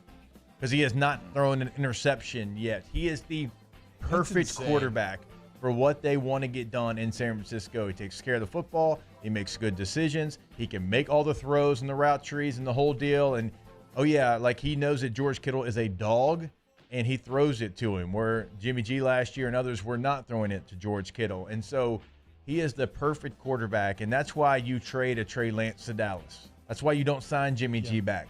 They realized exactly what they had, and it's a quarterback that plays so well within that offense. Ooh, weekend loser, Trey Lance having to stand on the sideline and watch that. Is he active? I really don't know. No, he had a hat on, though. I mean, he's on the side. He was there. Yeah. He was in attendance. He's on the team, huh? Weekend winner, Devon Achane is leading the AFC in rushing. Jake, how many yards per carry do you think he has to lead? This is 5 games into a year. He leads the conference in rushing. How many yards per carry do you think he has? A lot. 9. 12. Devon Achane is averaging and again, the reason why I point this out, how do you have 12 yards carry and lead the conference? That's insane. Yeah. Actual insanity. 12 yards carry. How about the Dolphins have the top 7 speeds recorded in the NFL this year? All different players. Tyreek, Achane. I don't know if Mostert's on the list. Waddle is. But the point is the top 7 speeds that have been recorded in the NFL this season all belong to Miami Dolphins. They had a scouting preference when they were going to go get their guys. Is he fast? Let's just go get the fastest guys out there. And then finally, shout out. Achane, by the way, egregiously misused in College Station. Well, except for last year. Well, that's what it should have been, though. That's what I'm saying. Yeah. And it was not. And then finally, shout out to Joey B and Jamar. Had to make it happen. It was a bit of a slow start, but in the end, they come through. Like Jamar says, I'm always effing open. 7-Eleven. Shout out a lot of good advertising for 7-Eleven. But Jamar Chase and Joe Burrow find a way, and the Bengals fans, just like that, are back. They did. I mean, they, also threw the ball down the field, pushed the ball down the field, and a lot of the things that were happening before them were at the line of scrimmage, intermediate throws. Just like used to. Jamar's down there somewhere. This is a good point. I love to see this stuff. We love to see Gulf South. Weekend loser, the state of Texas. Texas A&M, TCU, Astros, Rangers, Cowboys, and Texans all lost. Is that true? The Rangers won. Even if you take the Rangers out Rangers of that, won 11-8. Okay. So the Rangers ended up winning, but I know the Texans lost to the Falcons on a last-second field goal. Cowboys obviously got their ass kicked. Astros lost to the Twins. Wow. Damn, dude. Brutal. Love to see it on Texas State Fair weekend. All right, when we get back, let's dive into some New Orleans Saints. Do want to remind you, though, to check out Patient Plus Urgent Care, patientplusuc.com, where you will see the difference right when you see the building. You're going to be blown away. Walk-ins always welcome. You can go to patientplusuc.com and go schedule a time at the digital profile system. Again, y'all ask about the Patient Plus membership. If you want peace of mind, you want to save money, this is for you. It's $20 a month, but you buy a whole year, you get 10% off. You go twice, and all of a sudden, you are already ahead. But what does it get you? Unlimited visits. All the testing, steroid shots, cold, flu season, whatever it is, Patient Plus is there for you. Get in, get better. Patient Plus, urgent care. PatientPlusUC.com. Ask for the membership, y'all. It's a great deal. All right, when we get back, Saints Talk. Keep it locked. Off the Bench with Hester and T-Bob. ESPN Baton Rouge, New Orleans, Alexandria, and 1130 The Tiger.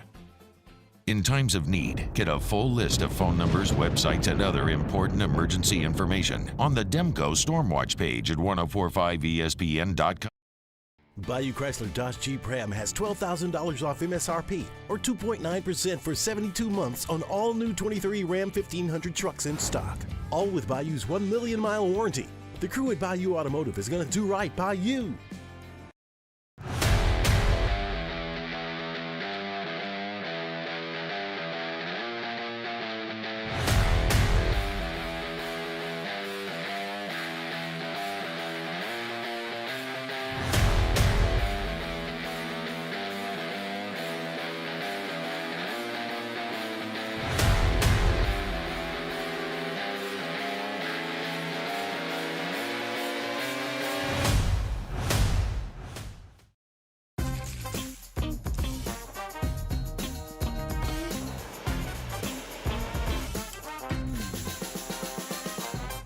best kept secret in town is out. Discover Tallulah at the Renaissance Hotel on Bluebonnet. Gulf Coast Office Products is a nationally recognized Savin office equipment dealer based right here in Louisiana. Over 100 employees strong, Gulf Coast has the boots on the ground to support all vertical markets, from education, engineering, legal, and finance. With the latest in office technology, from desktop to production segment units, Gulf Coast and Savin have the perfect fit for you. Call 225-756-2644. That's 756-2644 for Gulf Coast Office Products. I've been doing business with Luba for 25 years. They're dependable, trustworthy. It's just the attention to detail with our clients. Our folks have years and years of experience. They're highly trained professionals. But many companies have that asset. What I'd like to think makes Luba a bit different is that we use those talents in a way that truly is dedicated to serving the needs of the folks who depend on us.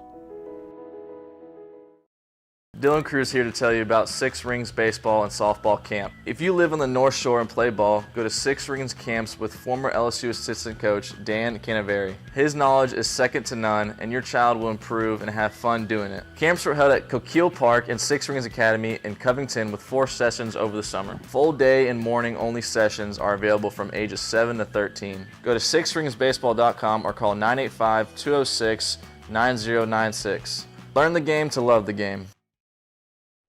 Scooncha, fall in the air. Fall is right around the corner, which means fall fishing is, which means it's time for you to take your boat to the next level with front-to-back boat service in a bunch of different ways. You want a custom stair job, you can have a ton of fun out there on the water. They can do that. What about a spot lock trolling motor? So you stay right where you need to in casting lines. Or sonar that's let you see the fish under the water before you cast. All of your maintenance needs as well. For 38 years, they've been at it and will continue to do so. The Sherman family of front-to-back boat service. Running Bart's marketing can help you get their attention. Imagine your brand's message on a giant LED billboard truck that can't be skipped and is nearly impossible to ignore. Running Board's marketing is the leader in effective and affordable advertising on digital mobile billboards, which are 2 times more effective than traditional billboards. With a 97% recall rate, you'll leave a lasting impression with your customers.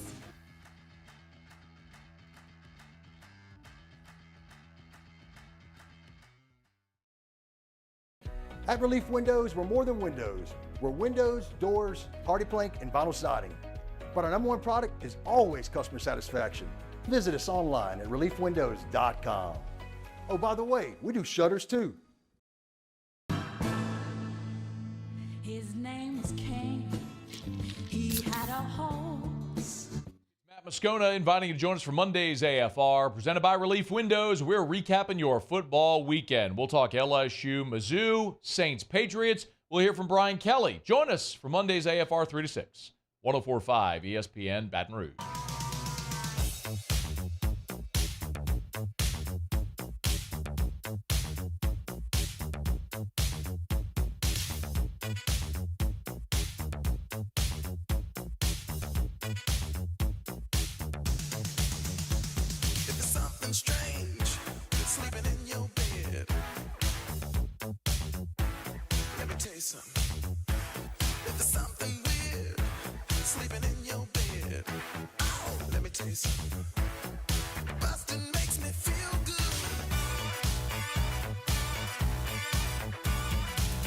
All-Star Toyota presents Off the Bench with Hester and T-Bob. ESPN Baton Rouge, New Orleans, Alexandria, and 1130 The Tiger.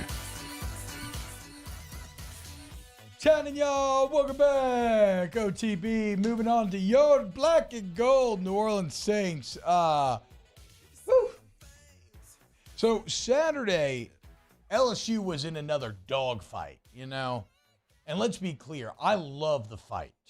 There is nothing that makes me feel as alive as what these last couple, name me another form of entertainment that you passively consume that makes you feel how the last 2 LSU games have made you feel. I mean, it's unreal. And so I love that. But sometimes, you know what's nice too? just a chill day where everything goes right and you don't really have to stress over anything. And that's exactly what you had in Foxborough on Sunday as you go to New England. And in an emphatic statement that Bill Belichick may be done, at least in terms of being, the grand emperor who rules the NFL, evil Bill, like the intimidation factor is shattered and gone after you go up there and you win 34-0. As an underdog, by the way. 0. Oh, you were the underdog going in? Yeah. Yes. Yeah. You were plus, it wasn't big. It was like plus 120, but. Yeah, it was minus 1.5 for the Patriots right before the game. Yeah, look, you're going into Foxborough. It's Bill Belichick. The offense had sucked. You think, okay, well, if nothing else, like Belichick's defense will be ready to go. And granted, you don't really believe Mac Jones, but you saw the Saints score 9 points last week. The problem here is Mac Jones is clearly in a tailspin, where I don't think he's going to be able to pull out. This is probably the last we're going to be seeing of him as a starting quarterback, at least in New England. Ever since Belichick made the decision to bring in Patricia and everything last year, Mac Jones has never confided back. And right now, you do not want to be a quarterback in crisis going against this New Orleans Saints defense. There's a ton that we can talk about here. I love the offense coming alive, but this, to me, was the Carl Granderson game. Yep. Carl Granderson fueled everything. And there had been a little chatter, right? He had a great first 2 weeks. He gets paid, kind of disappears for a couple weeks. Everybody's, Carl Granderson's this, Carl Granderson's that, Carl Granderson sucks. And, well, dumb. Okay, he comes out here, 3 TFLs, 1 sack. Of course, he has the massive hit on Mac Jones. Like, that kicks off everything. Yeah. You haven't scored a touchdown in forever. Carl Granderson hit Mac Jones, sets up Tyrann Mathieu for the big play pick 6, which, for LSU fans, for a lot of you Saints fans, that's like something that you love to see, breaks the touchdown drought, heightens the vibes, and all of a sudden, everything just worked after that. Shout out Carl Granderson. Carl Granderson, 92% grade on Pro Football Focus this week, and it showed. And right underneath him, Cam Jordan, 91%. Like, don't you know Cam Jordan is just like, thank you, Carl Granderson. All these times and all these resources they've used to find me a partner, find me somebody that can take things away from me. Fail.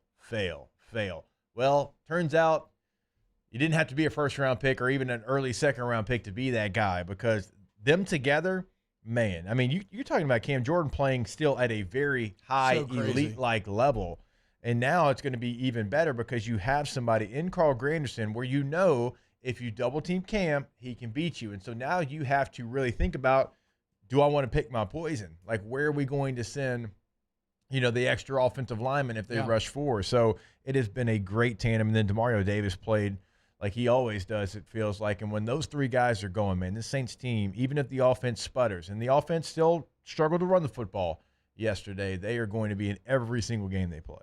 Yeah, they did commit to running it, which, granted, obviously you have the massive lead all game. And Brett Small 42 times, throwing at 26. Look, offensively, you found ways into the end zone. Olave catching a touchdown coming off of what was his worst game of his career last week felt big. Alvin Kamara finding the end zone again, as well as getting 22 carries. You still want more output than the 80 yards eventually. But it just, and then the Foster shovel pass, that's something we haven't seen a lot of, that sort of creativity. Remember, much was made last week, thanks to the New Orleans Football article, about the complete lack of motion that was being used. And you end up, out of 70 plays, you end up motioning 17 times. Remember, coming into this game, you were motioning at about a 1% rate, which was by far the lowest in the NFL. So that's nearly like a 30% rate right there. Which I don't get how that had to be pointed out to fix, but they did it. 1%. Credit to it. I know. Oh my Credit God. to it. We talked about it last week. It does so many things for you. It's a great indicator. It gets guys an advantage when they motion because they can motion to give themselves that advantage. It puts you on the move. It threatens the defense. It's something, shifts and movement. I'm not saying you're out there doing it. And when we say movement, that doesn't mean jet sweeps a la Matt Canada. That's not what we're talking about. No, you motion with a purpose. You motion for a reason. Like, you get the defense's eyes to change levels because like, oh man, okay, he's across the formation. Okay, hey, I got a hand signal over here. I hope you got the hand signal. Did you pass the hand signal to the other guy? Because that's what it does. It creates small chaos whenever you motion. And if you don't, if you just sit stagnant, that makes my job so much easier. Hey, we're going to play quarter halves. You got the halves over here, your quarters over here. All right, let's go. And that's it. That's the final say because you're not moving. And when you move, it just threatens the defense. Emil, the great stat, saying offensive points scored by a Mac Jones offense the last 2 weeks, 3 points. 3. Defensive touchdowns scored off Mac Jones turnovers the last 2 weeks, 3. So 3 touchdowns to 3 points. Here's another stat. Matt Jones has 4 pick sixes in Gillette Stadium. That's how many Tom Brady had throughout his whole career. McCorkle. At Gillette Stadium. See, even if you don't like Derek Carr, it could be worse. Could have Mac Jones. I thought Derek Carr arguably had his best game of the season. No, Carr was good. I just mean like kind of the thing that we were playing with Peyton and Belichick earlier. You both lose your Hall of Fame quarterbacks. You're both trying to find your way.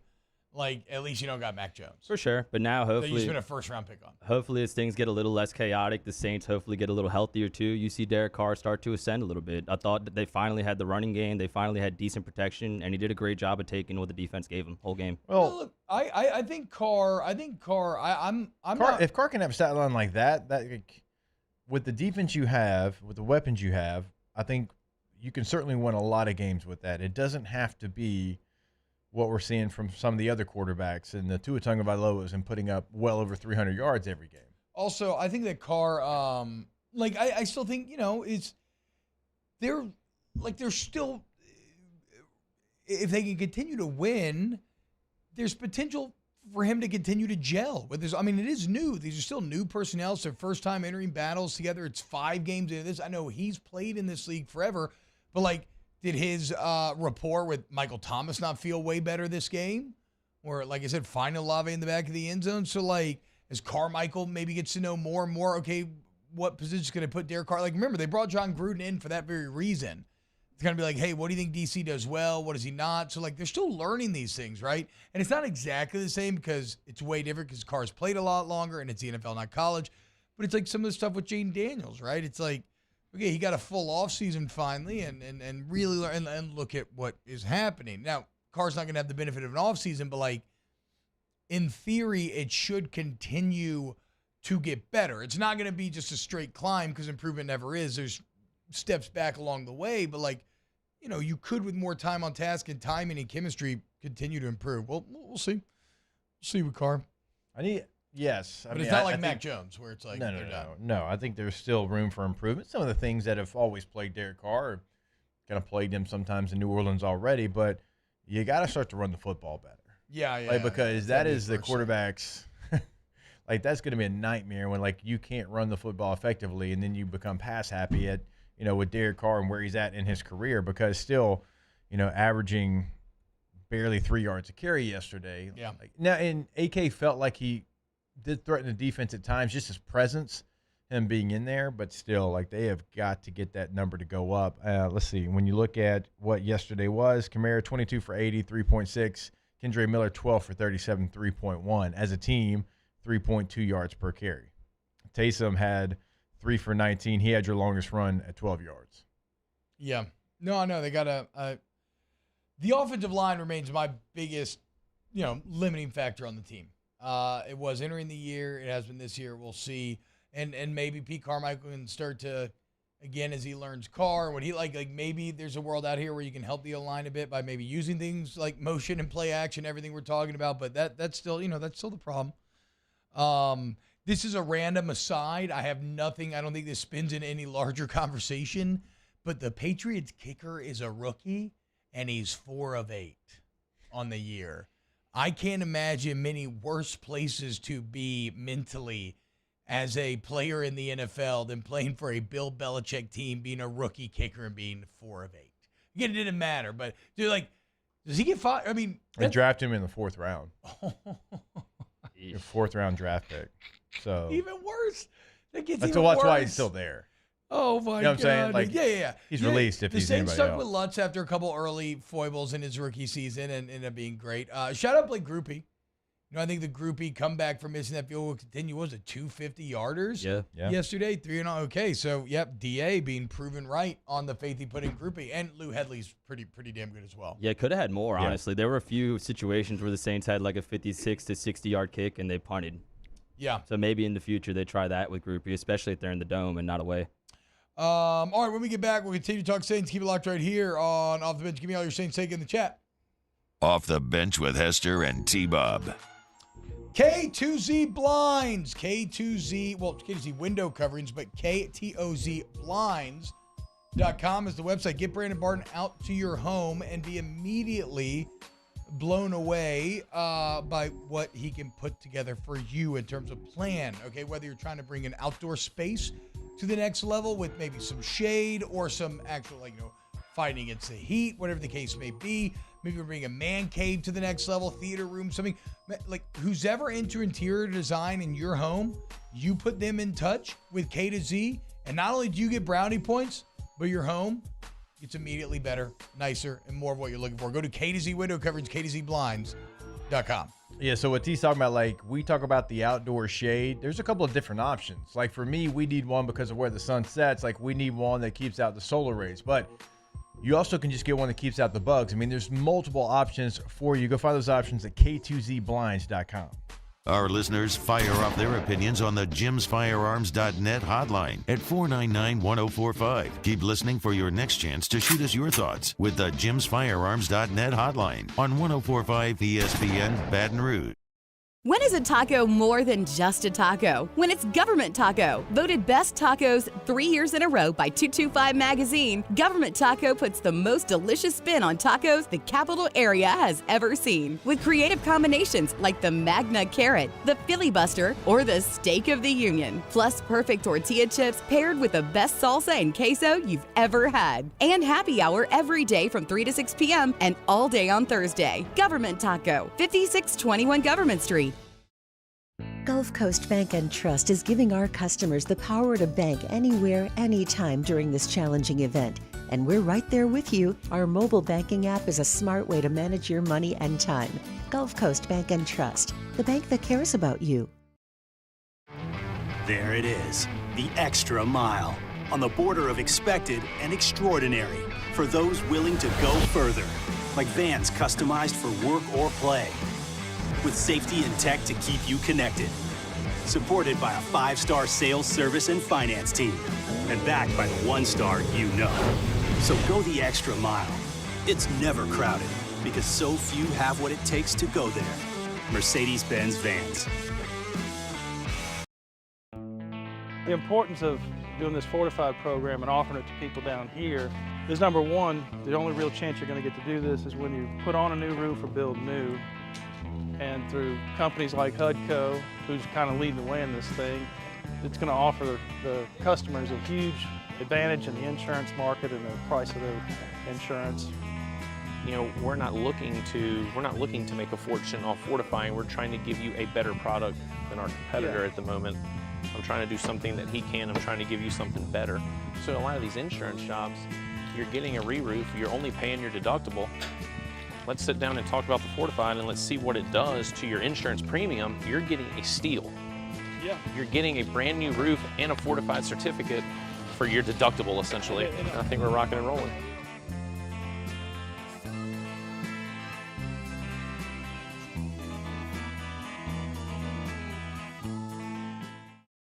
Gulf Coast Office Products is a nationally recognized Savin office equipment dealer based right here in Louisiana. Over 100 employees strong, Gulf Coast has the boots on the ground to support all vertical markets, from education, engineering, legal, and finance. With the latest in office technology, from desktop to production segment units, Gulf Coast and Savin have the perfect fit for you. Call 225-756-2644. That's 756-2644 for Gulf Coast Office Products.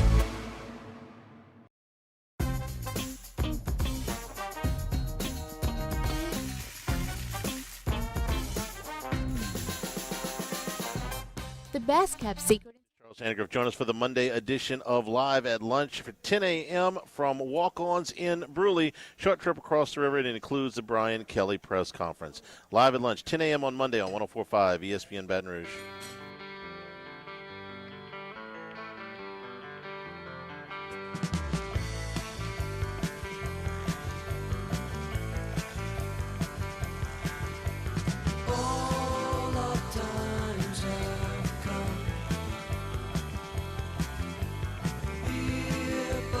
All-Star Toyota presents Off the Bench with Hester and T-Bob. ESPN Baton Rouge, New Orleans, Alexandria, and 1130 The Tiger. Mario, how'd it feel to call old Tyrann Mathieu pick 6, dude? Oh, it was awesome, man. Really awesome. I thought I was going to broadcast his games in 2012, which was the first year I did the LSU games. He got kicked out. I thought that I missed that opportunity. So very cool to see him on the Saints making plays. Hell yeah, dude. Very cool to see the defense dominating Junior. How about this, boys? 156 yards, 1 of 14 on third down, and you finished the shutout. Yep. You know, most important. I know, when was it a couple weeks ago when they had a chance to shut out and Cam Jordan was mad? Was that the first game? See, I'm trying to, let me look at my Saints scores, actually. But whatever, like, every time you see a great defense and you see them on the edge, a truly great defense gets, like, pissed when they allow the garbage time touchdown to take away the zero. It's so hard to do that in the NFL, much less on the road, much less to the New England Patriots. And yeah, that's exactly what your New Orleans Saints just did. Patriots down 1-4. And look, man, for all the ups and downs of the Saints here early and the 17-point fourth quarter lead and everything else, look, you're 3-2. You know, you're 3-2. It's the NFL, and you're 3-2, and that's not a bad place to be. And you got to be, because your division is a little bit better so far than maybe you thought it was going to be. So you're keeping pace. One Saints note that I wanted to make sure I said today: Jordan Howden, rookie from Minnesota, played his butt off. Yeah. He is a bright spot. He is somebody that I think has a long future in black and gold. And Marcus May's out. I've been critical of Marcus May, and Jordan Howden's going out there, and he is flashing. Howden hooked up Pete Werner. Got him Werner's first pick of his career. What's crazy is, Jake, I was reading Mike Triplett's piece on New Orleans football, and Howden had finger surgery last week. Just last week, had finger surgery. Still out there making plays, arm heavy wrapped. So not only playing very well as a rookie out of Minnesota, but also playing tough. Finger surgery last week, doesn't matter. He's still in the game. I think he played all but one play of the game defensively. Where's Marcus Davenport? You know, losing in Minnesota. That's how it's done, dude. That's how it's done. Minnesota might be the new Chargers with the way they almost win. Yeah, well, last year was the inverse. They won all those one-score games. Now they're losing all of them. I mean, they play like they play well, and they're in all of these games, but it's like one play just disastrous. Well, what was it last year? 11 one-score games that they won? I mean, the NFL. No, they were 7-0. I want to say they were 7-0. The NFL inherently is that for the one-score games, way more than college, obviously. But yeah, they were really good in the clutch, and this year they either can't make the play. Yeah, like against the Chargers where they had it in the end zone and just didn't make it, or they give up the play. I mean, either way, look, you play in it like you said, in the NFL, everybody's going to finish in a lot of those games, but you should be around 50%. Yeah.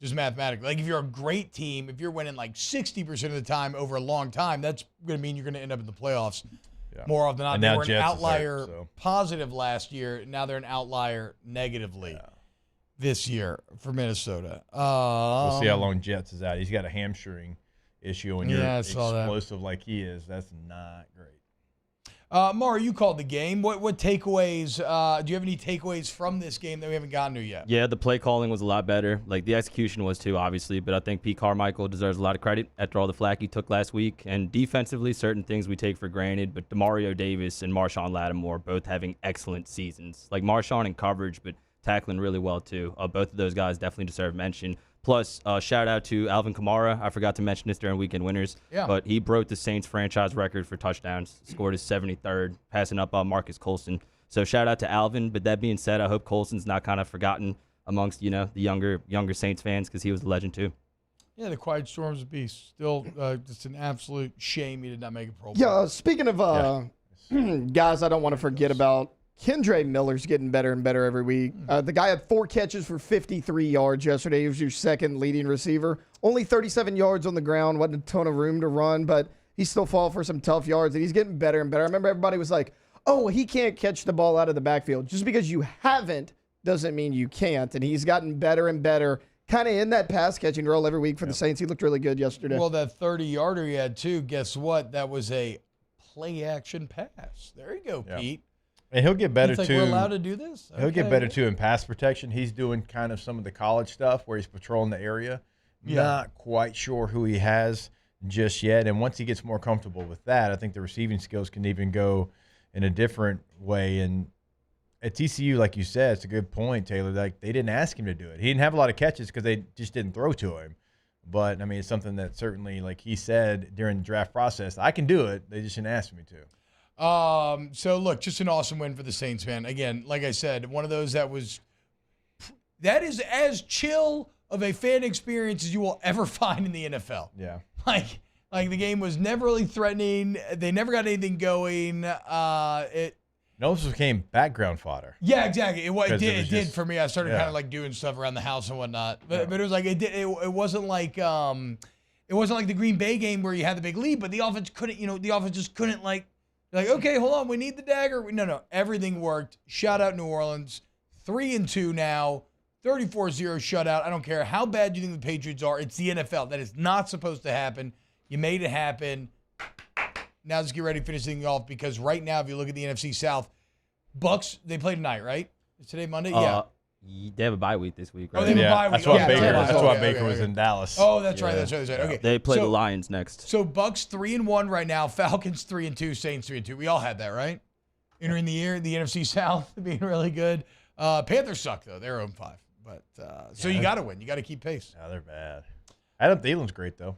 Yeah, he's having a good season. And honestly, Desmond Ridder deserves some props for what he did yesterday. He had his best game of the season. Ritter's Ritter's got a little juice. I don't know what to make of him, but he's doing enough thus far. We'll see. Shout out Young Hoku, knocking it through, I suppose. When we get back, more OTB. Off the bench with Hester and T-Bob. ITI Technical College, iticollege.edu. ITI Technical College is your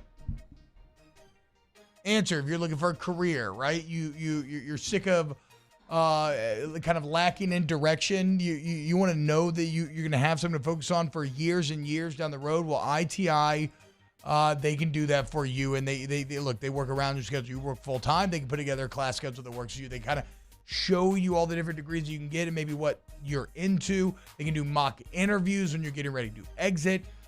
They can help potentially set you up with internships, pathways to job fairs. If you want to change your life, you want ITI Technical College. Yeah, go to that website today, iticollege.edu, but we always encourage you, go check out the campus off Airline Highway. This campus is set up for your success. You'll be blown away. Get in touch with admissions as well. You can do that right there on the homepage, iticollege.edu. In times of need, get a full list of phone numbers, websites, and other important emergency information on the Demco Stormwatch page at 1045ESPN.com. Here at Corvell Toyota in Opelousas, we have in stock 2023 Toyota Tundras, and you can get 1,000 special edition bonus cash. $1,000 bonus cash. So come on down to Happy Town. That's Corvell Toyota in Opelousas, Happy Town, USA.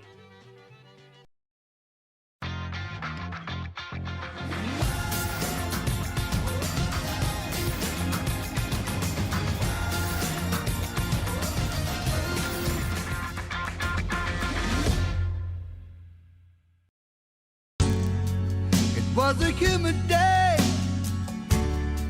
barefoot children play, looking for that summer shade. Time just slips away. Oh, Louisiana, some kind of hold on me.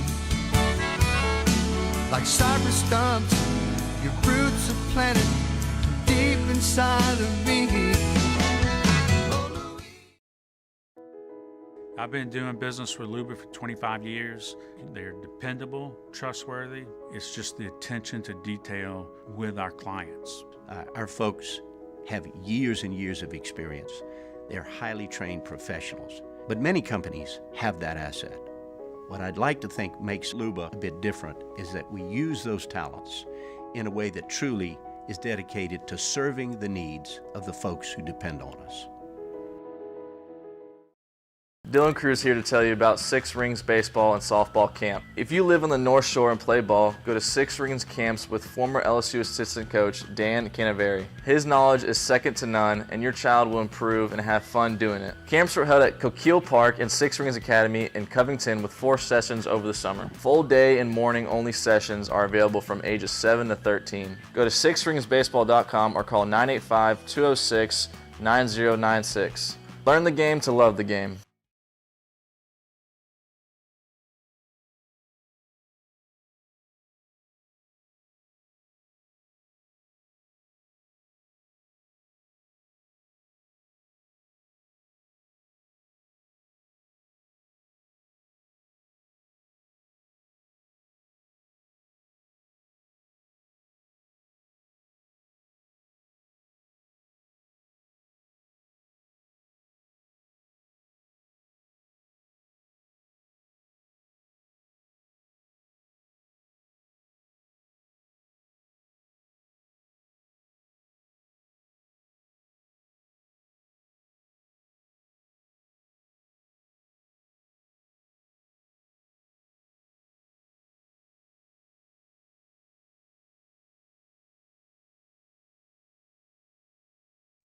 Someone join me for a Monday edition of the Hunt Palmer Show. If it's anything like last Monday, I'm just going to talk about fall baseball because I can't do it again. Come on, Tigers. Come on, Saints. Hunt Palmer Show. 1 to 3 weekdays. 104.5 ESPN, Baton Rouge.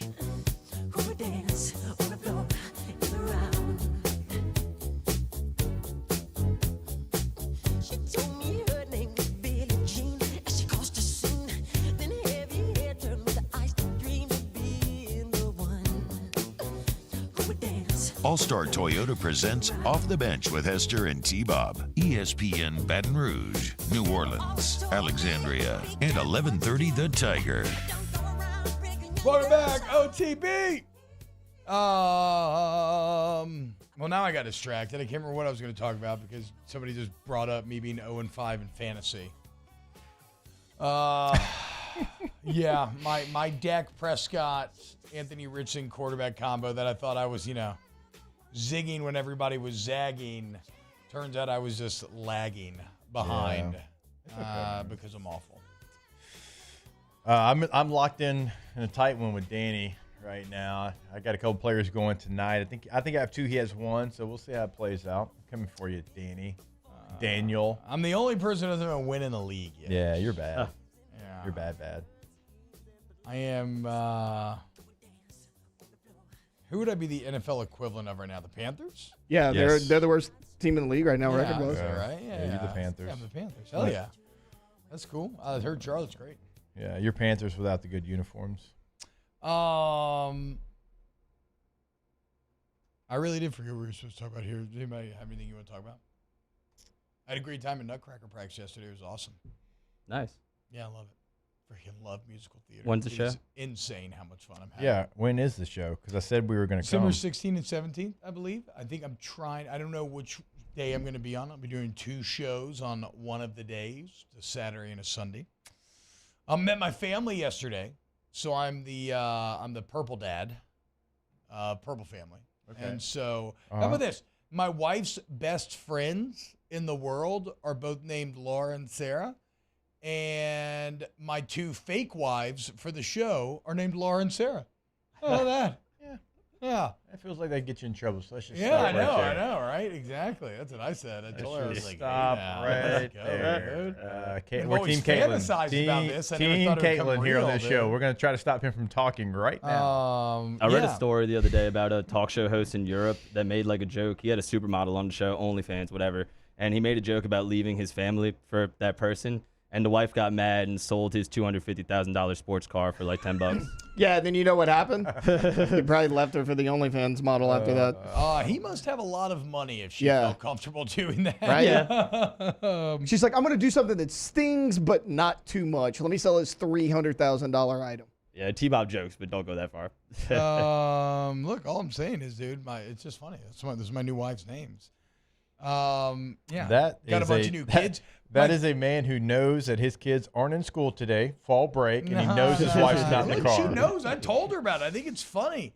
Also, it was funny explaining to my 3-year-old when I'm talking about my kids that, they're only my fake kids. She was very upset. She was like, hold up now, you got new kids? Like, what are you talking about here? I was like, no. Dad, I thought you fixed that. Just pretend. Yeah. So the performance, I just want to know, can we show up and can we have a cheering section for you? I Like, mean, I don't- no, I don't would know hope that that y'all world. would keep it respectful and cheer like you're supposed to cheer. No. But yeah, when I know what performance is in, yeah, I'll absolutely. be on one end, I'll tell everyone. T, and then Taylor No, Bob. no. I will get y'all kicked out. No, if what? you do that. That's not Kicked allowed. out for getting That is hyped for our guy? disrespectful.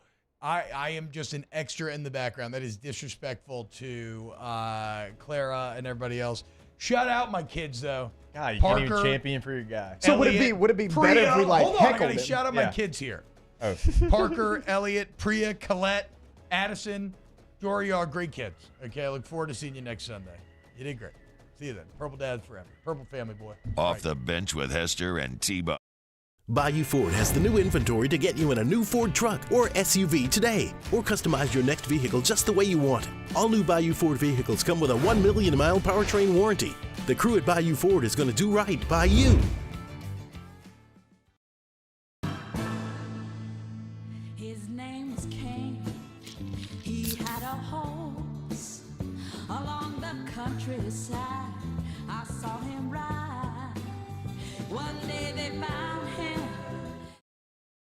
Running Boards Marketing can help you get their attention.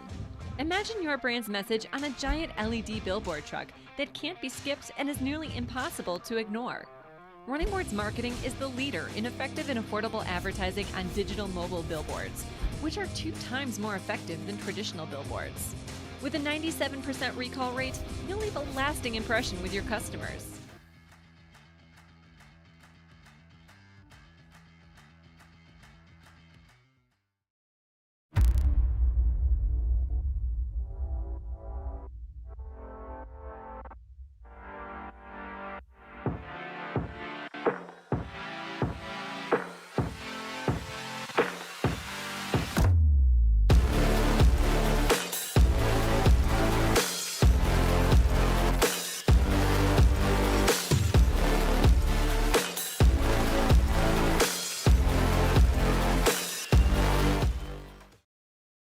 Scoocha, fall in the air. Fall is right around the corner, which means fall fishing is, which means it's time for you to take your boat to the next level with front-to-back boat service in a bunch of different ways. You want a custom stair job, you can have a ton of fun out there on the water. They can do that. What about a spot lock trolling motor? So you stay right where you need to in casting lines. Or sonar that's let you see the fish under the water before you cast. All of your maintenance needs as well. For 38 years, they've been at it and will continue to do so. The Sherman family of front-to-back boat service. Gulf Coast Office Products is a nationally recognized Savin office equipment dealer based right here in Louisiana. Over 100 employees strong, Gulf Coast has the boots on the ground to support all vertical markets, from education, engineering, legal, and finance. With the latest in office technology, from desktop to production segment units, Gulf Coast and Savin have the perfect fit for you. Call 225-756-2644. That's 756-2644 for Gulf Coast Office Products. I've been doing business with Luba for 25 years. They're dependable, trustworthy. It's just the attention to detail with our clients. Our folks have years and years of experience. They're highly trained professionals. But many companies have that asset. What I'd like to think makes Luba a bit different is that we use those talents in a way that truly is dedicated to serving the needs of the folks who depend on us.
Good morning, everybody.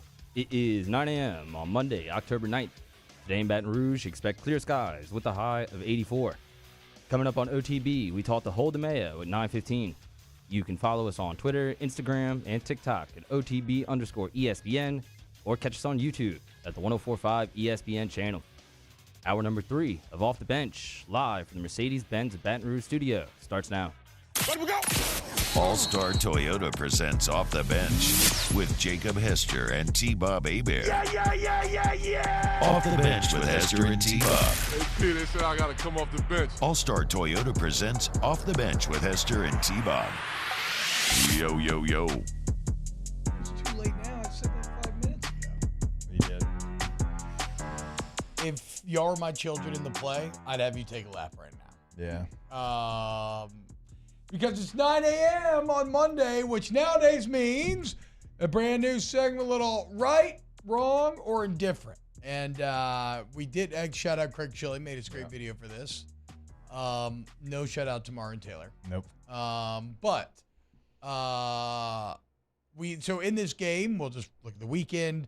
What do we get right? What do we get wrong? And what are we still kind of like, I'm not so sure yet. Jake, you want to start us off? Where were you correct this weekend? We can get the video, just so we give Craig Schilling a little love for putting it together maybe at the end of this deal. I'm going to start where I was right in Louisville, the Cardinals. I've been talking about them a lot, not obviously as much on this show because we don't talk a lot of ACC, but certainly over on Off Campus, I have talked about them having exactly what they wanted. They wanted their coach in Jeff Brom, and they would have picked him over almost any coach in the country. Like, they targeted him to be their guy. He played there. His brother Brian Brom, the OC, played there, and it felt like the right move. It felt like it was going to be a great pairing. You get Jack Plummer to come over, as we talked about earlier, from Purdue, a quarterback you know very well, and a lot of people were saying this was fool's gold. I'm like, well, I understand the Indiana game. You only win by a score, but going and beating BC like they did after Boston College almost beats Florida State, they beat them 56-28. I'm like, that's pretty impressive. And then the next week, everybody's like, oh, they only won by 3 on the road. I'm like, yeah, they went on the road to NC State and won by 3. There's nothing shameful about that. Yeah. They come out, they beat Notre Dame at home 33-20. It was never really in doubt late in that game. They put it to Notre Dame, and Notre Dame's coming off a very difficult stretch. I realize that. But this Louisville team, they're not going to go win the ACC probably, but they are going to be in that conversation when you look at who they have and who they don't have. They get Duke at home, and they don't have to play Florida State, right? So that is key. Remember, no more divisions in the ACC, so the best 2 teams make it to the championship game. Louisville has every opportunity at Pitt, Duke, Virginia Tech, Virginia, all at home, by the way, 3 home games in a row. Yeah. After the road trip to Pitt, who's not a good football team. They go on the road to Miami, and then they finish up with Kentucky. Yeah, so the ACC challengers right now, how badly is Riley Leonard hurt? It's a high ankle sprain. That feels like that might tank Duke. We'll see. We'll allow them to. But if we're talking about contenders for the ACC, Florida State still coming in first in that list. Real quietly, UNC has just been plugging along in the background. I would say that's where I was right this week. It felt very good about them. They get Tez Walker back finally. Some logic amongst the leaders of the NCAA. And the reason why I've been feeling strong about him is you look up, they're 4-0, and Drake May has 5 touchdowns and 4 picks. Like, Drake May's going to be better than that, going to find his way. UNC's winning on both sides of the ball right now. So I got Florida State, UNC, and then now, a new Miami I'm dropping out. And now a new challenger enters the mix. In walks Brom and Louisville here in year number 1. He's already got the big signature win. So the ACC continues to just kind of get different every single weekend. Yeah, 3 unbeatens right now. Should be 4 if Mario Cristofrod wouldn't have done what he did. So. Unreal, dude. Boys, where were y'all right this weekend? I was not right about Texas for sure. Okay, that's wrong. Where were you right? Does it have to be college or can this be NFL? No, anything. Okay. I kind of saw a bounce back from the Bengals coming up, kind of college, because relevant to Joe Burrow, who's really good in college over here.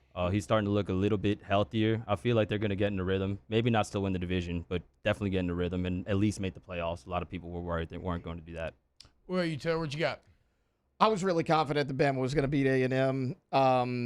I was still a little iffy about the quarterback change. I think they're better with Max Johnson. It's just I still have no confidence in that offense, and it reared its ugly head once again against a good team.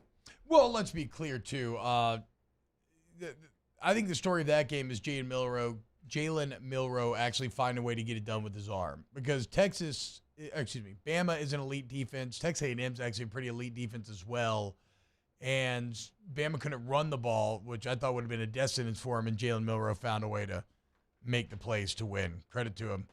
You pronounce Nick Saban dead, and you look up and look who's in control of the West once again. I hate it so much. LSU's got a chance. A chance. Okay, wrong. I was wrong this offseason about Oklahoma. We already talked about it, right? I thought Brent Venables was potentially an awful hire. The year one was such an abject disaster. To have this turn around immediately in year two, and again, talking about signature wins, getting a crown jewel of a win, beating a Texas team that was supposed to be better than you, and all of a sudden, if you're Texas, it's like, wait, hold on a second. We're right back to where we started. And it's year two of Brent Venables, year three of Sark. Great job if you're a Boomer Sooner.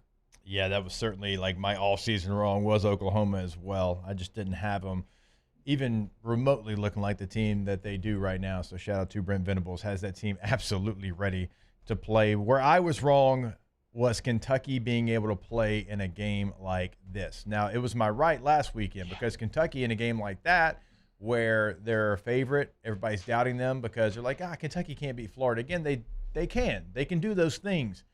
They're still not ready to play in a game like this. And I thought this game would be competitive. Did I think Georgia would win? I did. But this game, they had opportunities early, and they just did not take advantage of them. They're not ready to play an away game like this in the SEC. It's a style thing, too, with Georgia, though, isn't it? They want to play Georgia's style of football, but they're significantly less talented. This is never going to work out for you. No, and so they're just – they're always going to be a team that, in my opinion, is going to show up and give you a good test. And they can win a lot of games. They can win 10 games. They might do it this year.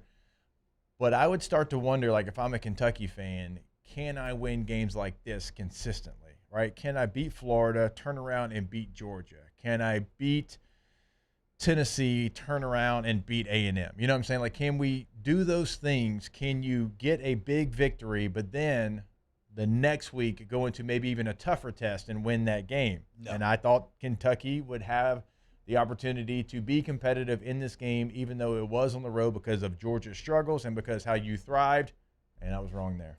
Taylor, are you still mad that I bullied you out of your Alabama Kentucky bets? I was listening. No.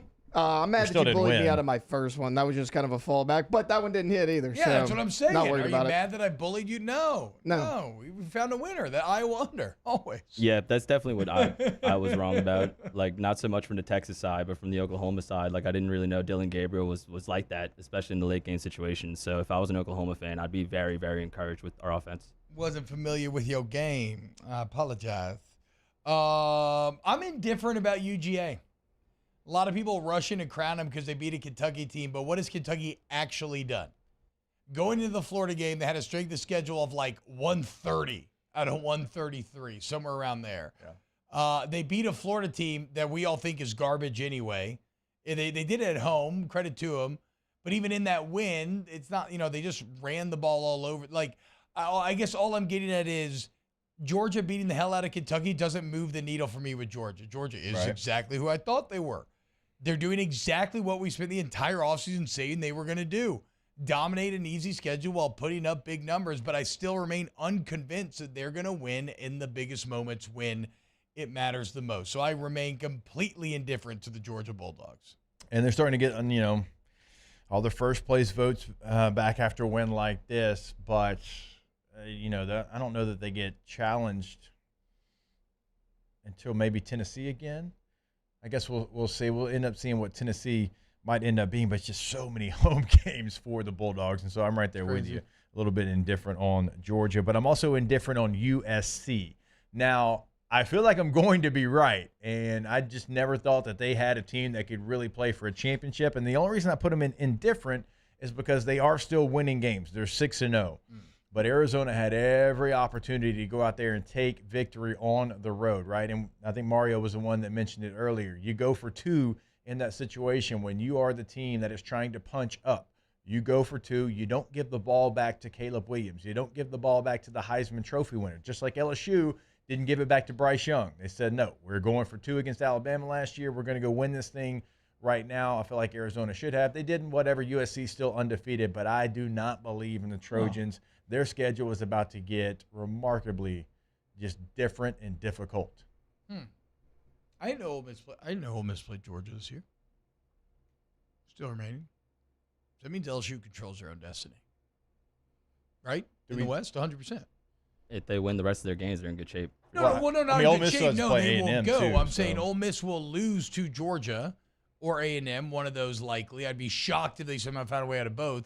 That puts Ole Miss with 2 SC losses. Alabama would have 1. If you beat them, you'd have 1. You'd have the tiebreaker. So, essentially, they don't technically, mathematically control their own destiny until Ole Miss loses, but I feel comfortable saying they do. So, okay, LSU. Yeah. And go take care of business, baby. That game as well at Georgia. Yeah, because I don't know. Georgia got their entire schedule at home. It just makes no damn sense. Also, how much better of a break does it look like for Georgia now avoiding OU? Oh, a game that was supposed to be played at the beginning of the year. Mac Lindsay says it's Brent Venables. First or second game? I'm not sure. Either way, it doesn't matter. Mac Lindsay says Brent Venables have OU SEC ready. Yeah, bro. They've recruited their ass off. They got a lot of talent, and they're balling. And even though he's a defensive guy, you still got Dylan Gabriel playing this well. You're forcing turnovers at the top rate in the entire country. I mean, you gave up a blocked punt touchdown and won that game. That is not supposed to happen in games like that, where you're going against a team that is just as good or better than you. So, yeah, credit OU. Boomer Sooner. Big weekend for the Sins. All right. Anything else? I'm still pretty indifferent about Ohio State, I would say. I got Maryland at 20.5 before the game. I know the line went down right before. But I don't know if Kyle McCord is really like that, kind of like we were just talking about with Dylan Gabriel. Their defense seems a little improved compared to recent years, but offensively they do not seem as strong. I'm curious to see if they can handle the meat of their schedule still. I agree. I mean, the meat is 1 or 2 games. But, yes, I'm with you. I don't feel good about them in that Michigan or Penn State game. I'm indifferent about Jalen Milroe, not because of their decision to start him. He's clearly their best option. I don't know how far they can go if Miller has to carry you. You mentioned it. I mean, against a good Texas A&M team, he showed he could get it done through the air. But there's been so many times this year where they haven't played a good defense, and he hasn't been able to get it done through the air. So I still don't know what Alabama's offense can fully be with Jalen Milroe quarterback. Yeah, it's kind of crazy. You look at QB rating. Milroe remains the 3rd highest rated quarterback in the SEC. He doesn't have the volume stats, but he has been very efficient when called upon this year. So we're going to see. The problem is you don't feel, if you're an LSU fan, you don't feel very well suited to taking advantage of the video of any problems. Okay, here we go. It's the end of Right, Wrong, and Even. Here is the video Craig Shilley made us. Whatever which way they go.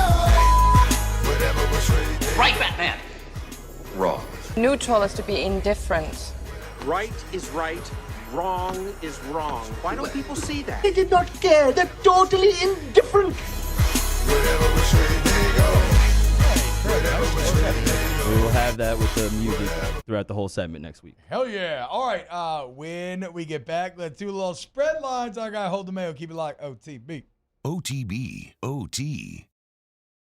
Our listeners fire off their opinions on the jimsfirearms.net hotline at 499-1045. Keep listening for your next chance to shoot us your thoughts with the jimsfirearms.net hotline on 1045 ESPN Baton Rouge. The world's leaders in obesity research, obesity medicine, and obesity science are right here. We're doing something that no one's ever done or trying to answer a question that no one's ever asked before. Pennington is a real jewel when it comes to research. We are finding the solutions to the world's worst chronic disease, which is obesity. Louisiana needs Pennington Biomedical. Follow us on Twitter at 1045ESPN to cast your vote in the Citizens Bank and Trust Poll of the Day. Vote daily inside Off the Bench, live at lunch on Palmer. And after further review, Citizens Bank and Trust brings you the Poll of the Day via Twitter at 1045ESPN.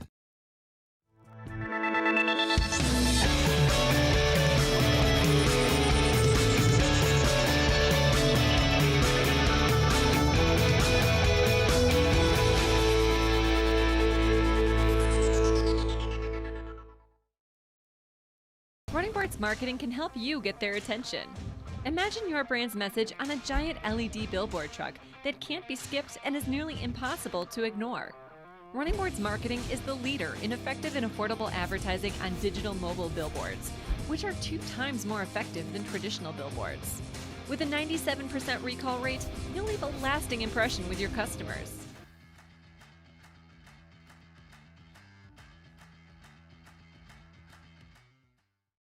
Dylan Cruz here to tell you about Six Rings Baseball and Softball Camp. If you live on the North Shore and play ball, go to Six Rings Camps with former LSU assistant coach Dan Canaveri. His knowledge is second to none, and your child will improve and have fun doing it. Camps were held at Coquille Park and Six Rings Academy in Covington with 4 sessions over the summer. Full day and morning only sessions are available from ages 7 to 13. Go to sixringsbaseball.com or call 985-206-9096.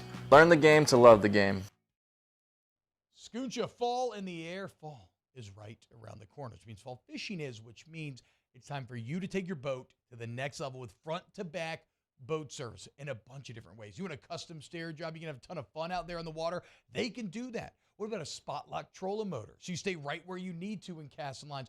Or sonar that's let you see the fish under the water before you cast.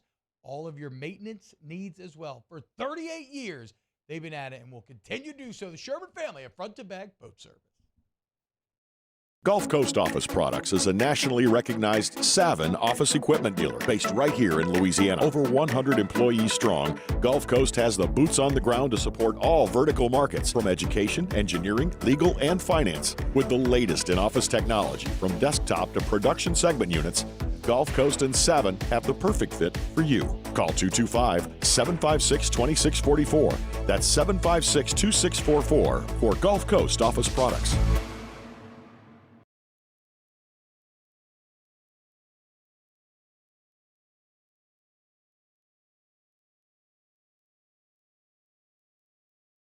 On LSU Daily, presented by Tecovas. So find LSU Daily wherever you find great podcasts. Subscribe, rate us, leave a review, and let a friend know that if they love the Tigers, we got you covered for about 30 minutes every single weekday on LSU Daily, presented by Tecovas. There's more than one way to listen to ESPN Baton Rouge: on the radio at 104.5 and 104.9 and 98.1 HD2. Online at 1045ESPN.com and with the free ESPN Baton Rouge mobile app, powered by Bayou Ford. Breaking down the biggest matchups. Hey, what's up?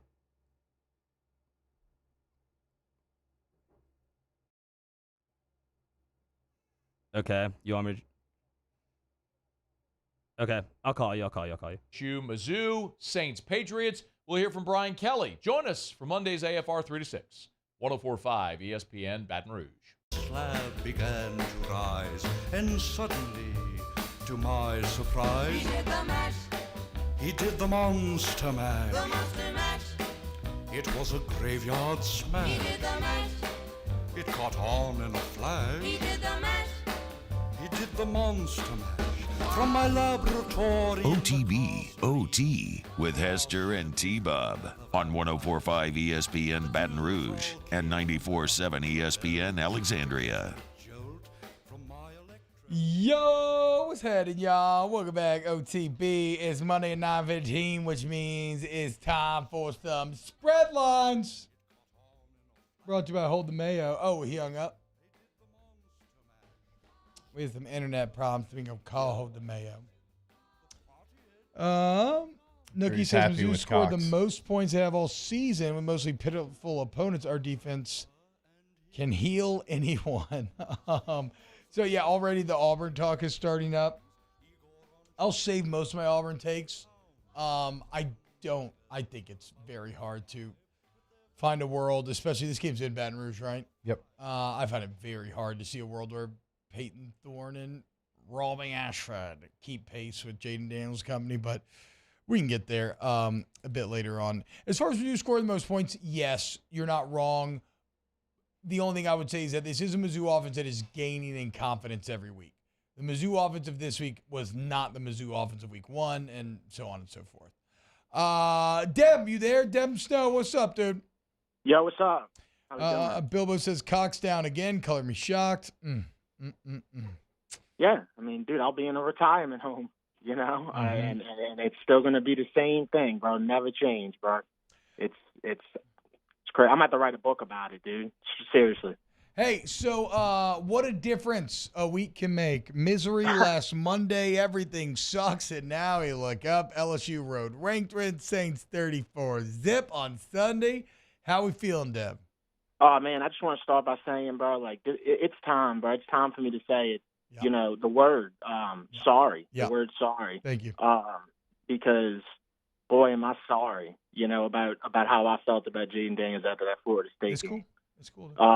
Yeah, and we'll just leave it at that, bro, because I don't want to be like, oh, and we got 2 losses, like, no, straight up, bro. Like, I'm sorry. Dude's an Avenger. Yeah. Now I've leveled up to thinking, man, what about this guy in the black and gold, So. Hell yeah, dude, yes. Jaden to the Saints. Hey, look, it was a good day for LSU Saints players yesterday. Tyrann Mathieu getting the pick 6. Foster scored the touchdown. A great day for LSU Saints fans. Yeah, and that's when the Saints are doing good, bro. Like, when your first score is a pick 6, you just got to feel it. You know what I'm saying? Like, you just felt like the Saints were about to just crush them, bro. And the Patriots are a really bad football team. Don't get it twisted. I love it. Like, we are 34-point better team than them. It's not like 2 bad teams played and 1 bad team came out on top. No. Like, we substantially better than that really bad football team. Yeah, I mean, you're 3-2, they're 1-4, right? So like the records would kind of reflect that as well. Dev, Carl Granderson certifiably on the beans, yes? Yeah, no doubt about it, bro. Like, what a gem. I don't think that dude's gonna be paying for many meals for the rest of his life down here in New Orleans, dude. He's everything we were looking for, man. It was so unexpected. It was one of those dudes that we just kind of kept overlooking, and he's just demanding respect, What a freak, bro, for real, dude. Someone that is not on the beans, Sean Payton, the Denver Broncos head coach. Just tell us maybe your thoughts on what you're seeing coming out of Denver. It's tough for me to feel bad. Look, I like Sean Payton, bro. Saw him on the street, be the first dude to go shake his hand. But this was his decision, bro. Like, he wanted to go to Denver. He wanted to call out Hackett, and all this is just, man, it's like just getting a pie to the face. It's just, it's just not going good, bro. And how Sean Payton looks when he's winning and how Sean Payton looks when he's losing. Yeah. Bro, he looks like he's bad off on like a really bad drug when he's losing. And it's like, he's probably not, but it's like, he just looks like he's been weathered, there's nothing like Sean Payton, how he looks when he's losing. Right now, bro, you go look at those press conferences, that dude's hurting, bro. Haggard face, pursed lips, like you said, a bit of a strung out sort of feel a little bit. Deb, how did the post-game show yesterday go? How do you lose to Zach? I mean, but it's like, bro, like eventually, you got to make a stand, bro. Like, you're losing to Zach Wilson, I know. And don't get me wrong, he's played better the last 2 weeks, but dude, that Broncos team is terrible. It stinks through the TV. They're worse than when they were last year under Hackett. Like, that's the crazy part. They paid all this money, changed so much to try to fix it. Sean Payton talked all that trash, and they're worse than they were under Nathaniel Hackett last year. And it kind of feels like he's going to lose the team. Like they're going to start kind of looking at him like, man, this dude. What's okay? Crazy. They can just fall back on Russ and Russell Wilson. Yeah. Everybody loves Russ. Oh, he's getting in Russ's ass right here. Damn. Yeah, this is tragedy up there, bro. But you know what, man? That's what happens, bro. You know what I'm saying? What the Saints are good at is like karma. Like we'll get a little karma here and there, and I feel like some karma is happening. Did anything make you happier in yesterday's NFL Sunday than the Cowboys getting embarrassed on national television, besides the Saints getting the big win? Nah, see, I love even like when the Saints lose. What usually picks me up is a Cowgirls loss, and you want to talk about stinking through the TV, bro? That team stinks, dude. You know what I'm saying? How many times we got to watch Dak Prescott in that situation? It's just not happening. It's a stinky football team, bro. And I'm happy, bro. Like, I can't wait for the Saints to get a shot, because I think it's going to happen this year, to where we get to face like San Francisco in the playoffs or like, Dallas. We play Dallas in the playoffs, bro. We crushing them dudes, bro. This defense is for real, man. We're not playing around with Dak Prescott. I need to see more out of the Saints before I'm fully with you there. Like, the defense would kick Dak Prescott's ass, don't get me wrong, but, also probably true about the Cowboys defense right now and the Saints offense. I don't know that I want to see Parsons against the Saints offensive line right now. Okay, well, but here's my thing, bro. Like, first of all, the O-line hasn't played that bad the last 2 games. They've actually played pretty That's true. That's true. Okay. But my thing is, like, people are so hard on Derek Carr, and it's like, bro, here's the constant, man. This guy can win football games. I don't care if he's only got 200 yards and 10 incompletions, whatever, bro. When you run in Kamara 22 times, that's what you're supposed to do, just running them at their throats. You know what I'm saying? Derek Carr is a smart enough quarterback to win a football game. You saw bro, Dak Prescott threw 3 interceptions last night. Yeah. Derek Carr he ain't done that yet to the Saints. I mean, we're not as bad off at quarterback as people may think, bro. People love to ridicule this dude, but I mean, everything I've seen from other than the game against last week, he's looked pretty good. Yeah, it's early, right? Like we kind of talked about it earlier. I think you got to allow some room for time, gelling, improvement. What was He's acting like this guy's Trent Dilfer? He's better than that. Hold on now. Trent Dilfer, he did win a Super Bowl. I guess he didn't really do much to win it, but he did win one. But that's how they kind of making the Saints feel right now. It's like, hey, we got this great defense, and then we just got this Trent Dilfer at quarterback. No, it's a little better than that. So when you're doing your post game, and I want you to tell everybody where you can find it, the College Show, it's awesome. But what's been the general tenor of the fans coming out of yesterday's game? Oh, it was really optimistic yesterday. So there was really no sad calls. Don't get me wrong. I had a dude call about the punter. He wants the punter to go, and I'm trying to explain to him, look, bro, this is a Mickey Loomis budget deal, bro. Like, we just imported this guy from Australia. He was doing construction and tattoos.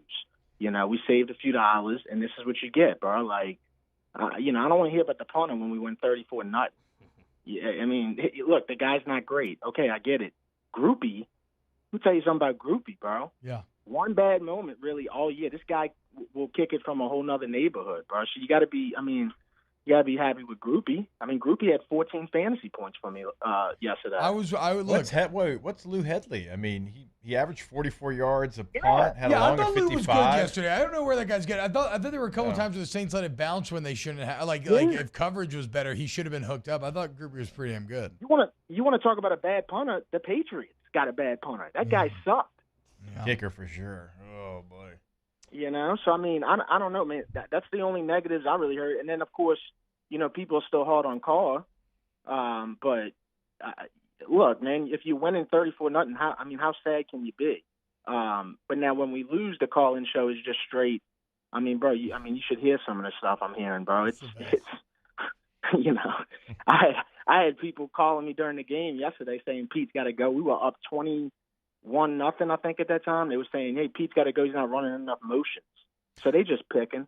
Well, but how about this? So they ran Nick Underhill found this great stat. They're running motion 1% of the time. Last in the NFL, they ran it 17 out of 70 plays yesterday. So they definitely changed it, and it paid some dividends.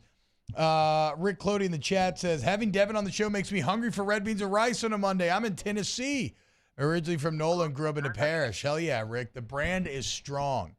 I see you, Rick. That's how you get my attention. You say you grew up in the parish. I'm wide-eyed now. Speaking of Facebook.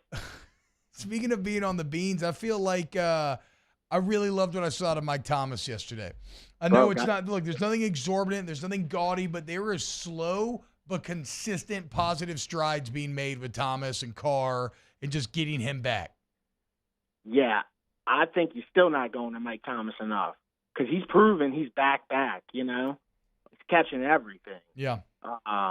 Yeah, I think you got to go to Mike Thomas minimum 10 times a game, bro. He's really back, dude. I love it, man.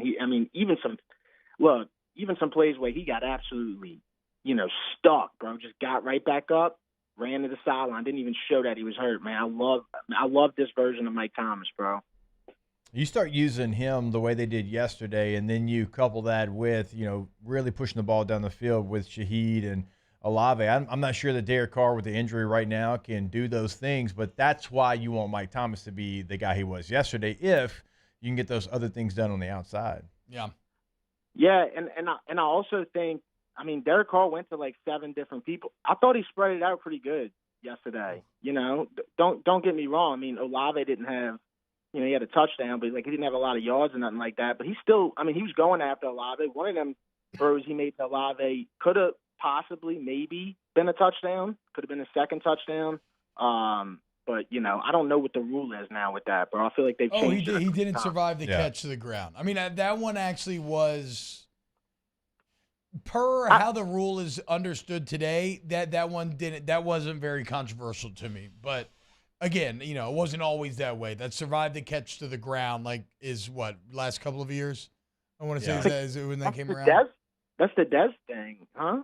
No. Well, what was Dez? Because it kind of is Dez. But Dez made a football move. I mean, I guess technically, I guess they ruled Dez didn't survive. Yeah. The ground. Yeah, right. But then that's where they ended up writing the rule after that. Yeah, I think you're probably right. The thing is funny.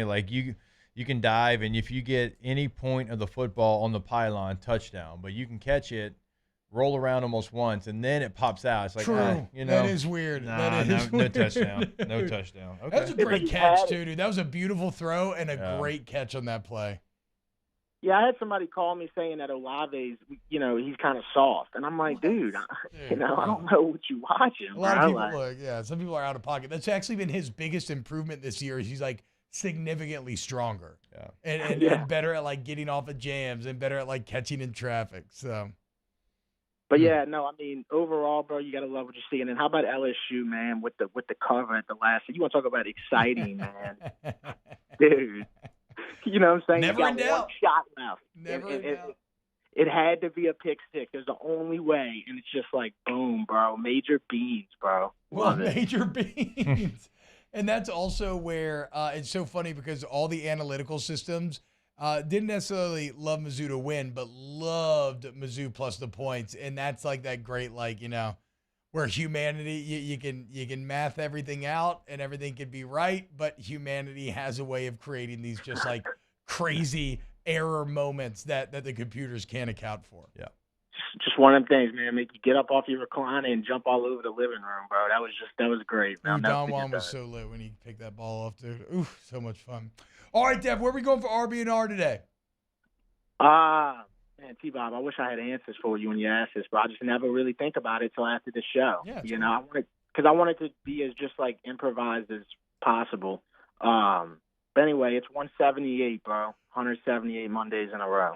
Wow. What's the thought process though? If right now when you're gonna go try to find somewhere, where do you go to? Is it places you've already kind of got 5 in your head? Well, I usually I'll go look at the comments on all the social media platforms. Yeah. They pretty much just draw it out for me at this point, to be honest with you. There's always some comments of some place, that I haven't been or whatever. But nevertheless, bro, Victory Monday, baby. Everything tastes better, everything feels better when you got wins like that, bro. Saints and LSU.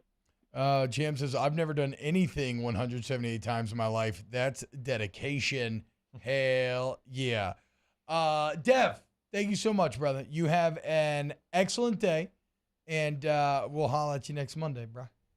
Hey, y'all have a good one. Shout out Matt Flynn, bro. He beat me in fantasy football by the inch of his nose. But shout out Matt Flynn.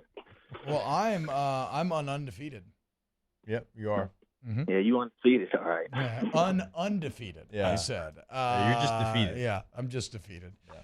All Whatever. right, Fantasy's lame. Y'all are freaking nerds. That's what all the 0-5 guys say.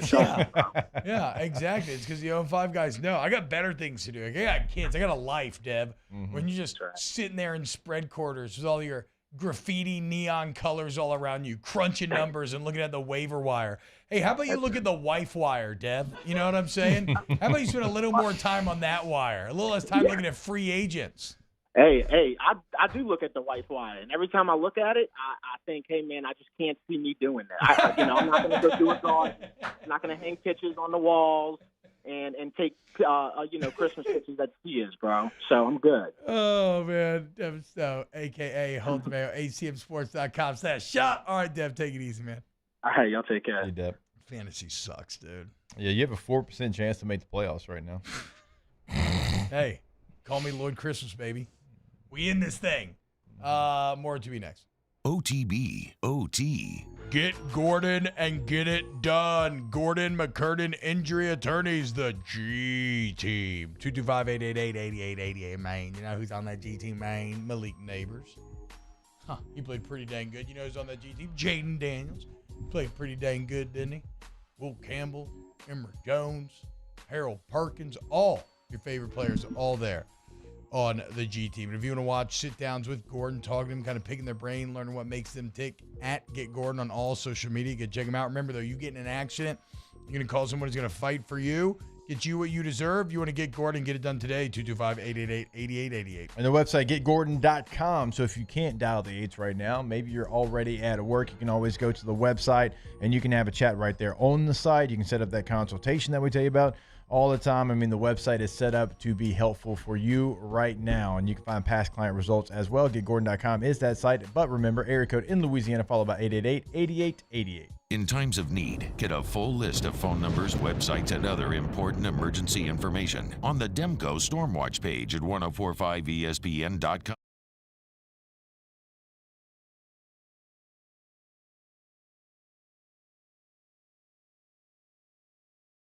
That's why our cancer experts at Ochsner have clinically integrated with MD Anderson Cancer Center.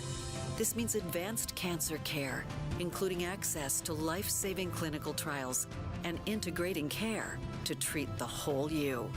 Introducing Ochsner MD Anderson Cancer Center.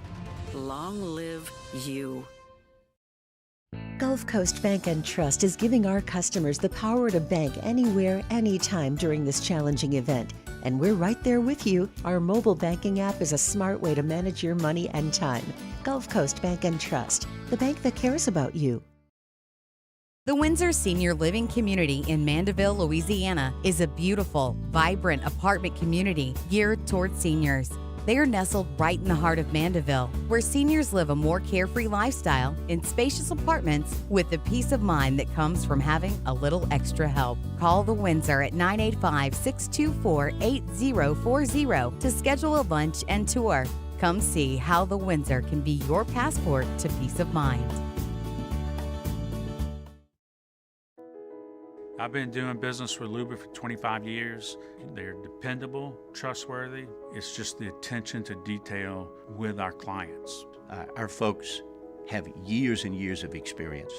They're highly trained professionals, but many companies have that asset. What I'd like to think makes Luba a bit different is that we use those talents in a way that truly is dedicated to serving the needs of the folks who depend on us. Running Boards Marketing can help you get their attention. Imagine your brand's message on a giant LED billboard truck that can't be skipped and is nearly impossible to ignore. Running Boards Marketing is the leader in effective and affordable advertising on digital mobile billboards, which are 2 times more effective than traditional billboards. With a 97% recall rate, you'll leave a lasting impression with your customers.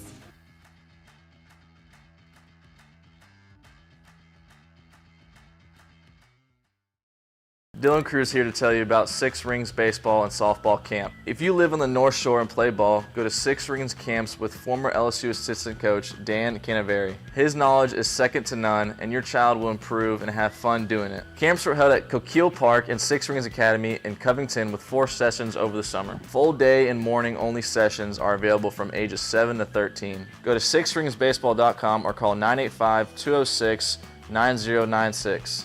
Learn the game to love the game. At Relief Windows, we're more than windows. We're windows, doors, hardy plank, and vinyl siding. But our #1 product is always customer satisfaction. Charles Handegrove, join us for the Monday edition of Live at Lunch for 10 a.m. from Walk-Ons in Brewley. Short trip across the river, and it includes the Brian Kelly press conference. Live at Lunch, 10 a.m. on Monday on 104.5 ESPN Baton Rouge. This is It's Halloween, everybody make a scene, trick or treat. Tell the neighbors on the diaphragm. It's our town, everybody scream. This town of Halloween. I am the one hiding under your bed.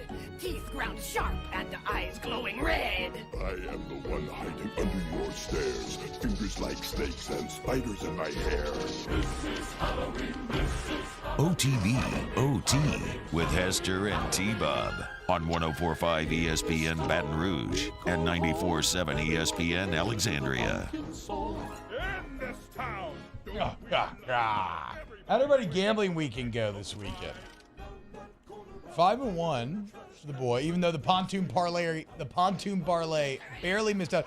Don't nod and confirm one of his choices, Taylor. That's cheating. He asked. We're doing a blind resume. Yeah, but you don't get to ask. He has you have to rank them all four. at the end? No, what I'm saying is you can't, because sometimes he might be like, oh, I think back soon. Then I'm going to change. my answer. You can't. No, that was not a final answer nod. That was a check-in nod. Okay. I don't want any more. Sorry, we're playing a game off air, so this is I all didn't know fun how the to bring on rules there. were going to go. I apologize. My But how did everybody do gambling this weekend, though? I feel like it was a pretty good weekend. Pontoon parlay so close to hitting. Wazoo, the Cougs, just letting us down, man. McCarthy, Beck, Hartman, Ewers. 3 for 4. It's Ewers, Hartman. Hartman's last. You switch. It was 2 for 4 actually. Then Hartman has the most touchdowns. Yeah, he has the extra game. Yeah, so he's got the 16. Yeah. Well, there you go. To answer your question, though, had a pretty good betting weekend. Shout out to Arizona. Should have won outright if they go for 2, but still got the cover. And then Louisville, man, that was a pretty big statement win for Louisville. I'm telling y'all, during the summer, some guy called in. I thought it was a guest that we were trying to connect with, but it was a guy named Jeff telling me about how good Louisville was and how they're a Was it sleeper Jeff to win. Brom? No, it's just a guy named Jeff. Oh. Wow, I never even caught that till I don't just know what now. you mean. It was. Are you sure Jeff it wasn't Brom, Jeff yeah. Brom And listening to? This definitely isn't the first time I've told this story on air. So, yeah, I'm thinking about that caller. So what did Jeff tell you this summer? That Louisville has, his words were, they have a really good running back, they have a really good quarterback, and they don't have to play FSU or Clemson during the regular season. So they have a good chance to win the title as a sleeper.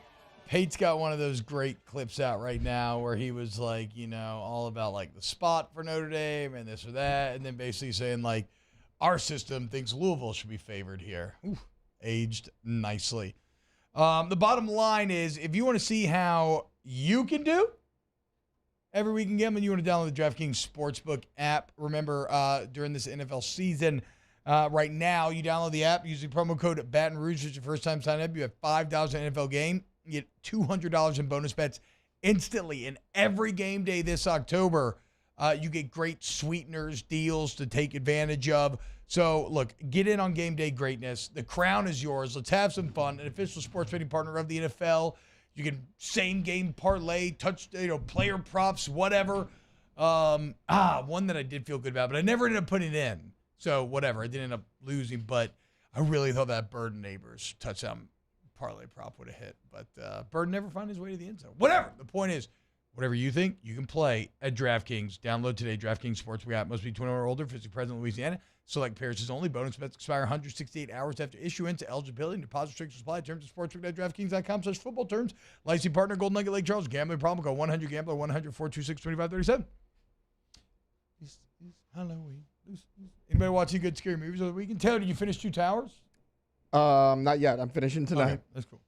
I had a busy day yesterday. I had to go. I get it. I had to go buy a lawnmower because mine broke, so I had to go pick one up. I just busy day. What kind of lawnmower? Is it a ride mower? What are you Yeah, it's a talking- ride mower. Oh, wow. Can't have money. Oh, damn. Fancy lad. Can't hide it. Oh, fancy lad, Bo. What? You too good to push around the mower nowadays? No, I had a push mower. Scared of Just working like out? my parents are going to use it as well. And I mean, they're in their 60s, so I was like, I'm just going to buy a ride blame it mower, on let the them use it as well. I was like, Hell yeah. just kind of knock it out, get a lot of use out of one mower instead of buying 2 separate. Hell yeah, dude. That's what's up. Push mower is probably nice, but then like that's the only thing that I ever cared about when I was mowing my lawn was like, at least this is kind of like a workout supplement. Yeah, and like I enjoyed it. Like my yard's not super big. I could push mow it. I mean, I've done it for the first year I've had my house, but I mean, I was just got a good deal on a riding one. I was like, why not just do it now? Any other scary movies of the weekend? Anybody watch anything? Nope. Watch a Little Shop of Horrors. Pretty Skeleton Key. My first time seeing it. Renee Zellweger. Is that Skeleton Key's good. Skeleton Key's all right. Isn't that filmed in Louisiana? Yeah, New Orleans. It's set in Not- Louisiana. Not I don't know like if it's scary filmed here. movie, more like Probably was mystery, but filmed it was before they good. screwed it up. Yeah, it was my first time seeing it. Kate Hudson. Yeah. Yeah, Kate Hudson. Yeah. I remember being like, this was all right. It was pretty good. Yeah, it wasn't bad. Little Shop of Horrors is great, though. Little Shop of Horrors is really Rick good. Moranis, It's a good one. That Skid Row song has been stuck in my head all weekend long. I watched Beetlejuice recently. I watched Hobbit in Dallas. Wait, yeah, I saw that, Jake. The Yeah. little Friday night text. I'm getting texts with Legolas and Azog battling each other. I had never seen it before. It had to be the end of was that the end of Battle of Five Armies? I'm Oh. assuming. Yeah. Look, Battle of Five Armies is fun. Yeah. The first Hobbit movie has some incredibly strong parts with incredibly weak parts. The second one I actually think is pretty weak kind of throughout, but the third one's fun and has like big spectacle, if nothing else. You know, the CGI wasn't great. I don't know why they went CGI, bro. It's bad. It was so good when they did press. Well, and what's crazy is in theaters, it actually kind of looked incredible because they committed to 120 frames per second. Like they played their movie in 120 frames, which nobody does. A lot of people accuse it of making it look like a soap opera because it's so smooth. Where I think what's normal movie frames? It's not 30. It's like 24. I have no idea. So whatever. The point is, they basically, or they would 60 frames a second, not 120. Excuse me. But they basically had, if you saw it in theaters, how Peter Jackson intended, they had double the amounts of special effects frames to edit for the actual film in theaters. So it looked kind of shocking in theaters. Like actually looked like really good. It translates horribly once you kick it back down normally. It's bad. And especially because the special effects, I mean, Taylor, would you say the special effects of Lord of the Rings still hold up? Yeah. Like pretty Yeah, well? I would. I would. Like the masks and everything, the goblins, like, yeah, no. The Hobbit ones you would guess almost look older than the other ones. So, It wasn't bad, though. Like, the movie wasn't bad. no, Battlefield Armies is Yeah, fun, dude. yeah. Who doesn't want to watch, like, dwarves, elves, goblins, orcs, dragons all fight? That's awesome. Yeah, when he's underneath the ice there and his eyes open up, sword comes to his foot. Yeah, it's tight. All right, when we get back, let's close out the show. A little Ask the Bench. Keep it locked. OTB. OTB. OT. All-Star Toyota of Baton Rouge.com. All-Star Toyota of Baton Rouge.com. You go there today, and remember, you get a Toyota certified used vehicle where you still get that excellent All-Star warranty. Maybe you want to buy new. Maybe you just need a rent. And whether you want a Camry, maybe you want to lease Camry, Sienna, Tundra, Tacoma, RAV4, Highlander, Sequoia. It's all there at All-Star Toyota Baton Rouge. Weekend winner Brock Purdy. You know what Brock Purdy drives? Sequoia. Sequoia. Found that out over the last week or so. So, you can drive the same vehicle as Brock Purdy. Yeah. Go get you a Hell Sequoia. yeah. I don't know why he needs all that room, but there's plenty of room there in the Sequoia. Where's his roommate? Okay. Oh, yeah, he does have a roommate because he lives in California and he makes league minimum. That's a whole different subject. You should just go to the website, allstartoyotaofbatonrouge.com. There you can do it all new, leasing, rental department right there on the homepage as well, allstartoyotaofbatonrouge.com. Our listeners fire off their opinions on the jimsfirearms.net hotline at 499-1045. Keep listening for your next chance to shoot us your thoughts with the jimsfirearms.net hotline on 1045 ESPN Baton Rouge. There it is, the extra mile, on the border of expected and extraordinary for those willing to go further, like vans customized for work or play, with safety and tech to keep you connected. Supported by a 5-star sales, service, and finance team. And backed by the 1-star you know. So go the extra mile. It's never crowded because so few have what it takes to go there. Mercedes-Benz Vans. Running Boards Marketing can help you get their attention. Imagine your brand's message on a giant LED billboard truck that can't be skipped and is nearly impossible to ignore. Running Boards Marketing is the leader in effective and affordable advertising on digital mobile billboards, which are 2 times more effective than traditional billboards. With a 97% recall rate, you'll leave a lasting impression with your customers.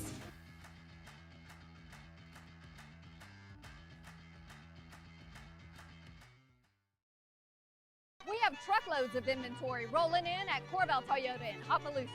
And you can take advantage of 3.99% financing on select 2023 models. So come on down to Happy Town. That's Corvell Toyota in Opelousas, Happy Town, USA. His name was Cain. He had a horse along the countryside. I saw him ride. One day they found him.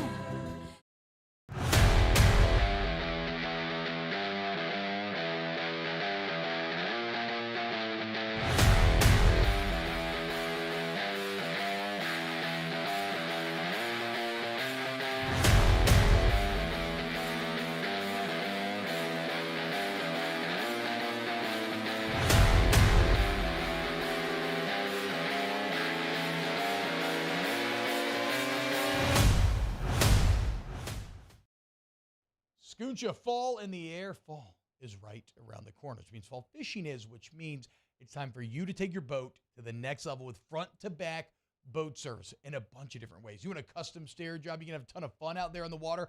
They can do that. What about a spot lock trolling motor? So you stay right where you need to in casting lines. Or sonar that's let you see the fish under the water before you cast. All of your maintenance needs as well. For 38 years, they've been at it and will continue to do so. The Sherman family of front-to-back boat service. Gulf Coast Office Products is a nationally recognized Savin office equipment dealer based right here in Louisiana. Over 100 employees strong, Gulf Coast has the boots on the ground to support all vertical markets from education, engineering, legal, and finance. With the latest in office technology from desktop to production segment units, Gulf Coast and Savin have the perfect fit for you. Call 225-75. Join me for a Monday edition of the Hunt Palmer Show. If it's anything like last Monday, I'm just going to talk about fall baseball because I can't do it again. Come on, Tigers. Come on, Saints. Hunt Palmer Show, 1 to 3 weekdays, 104.5 ESPN, Baton Rouge.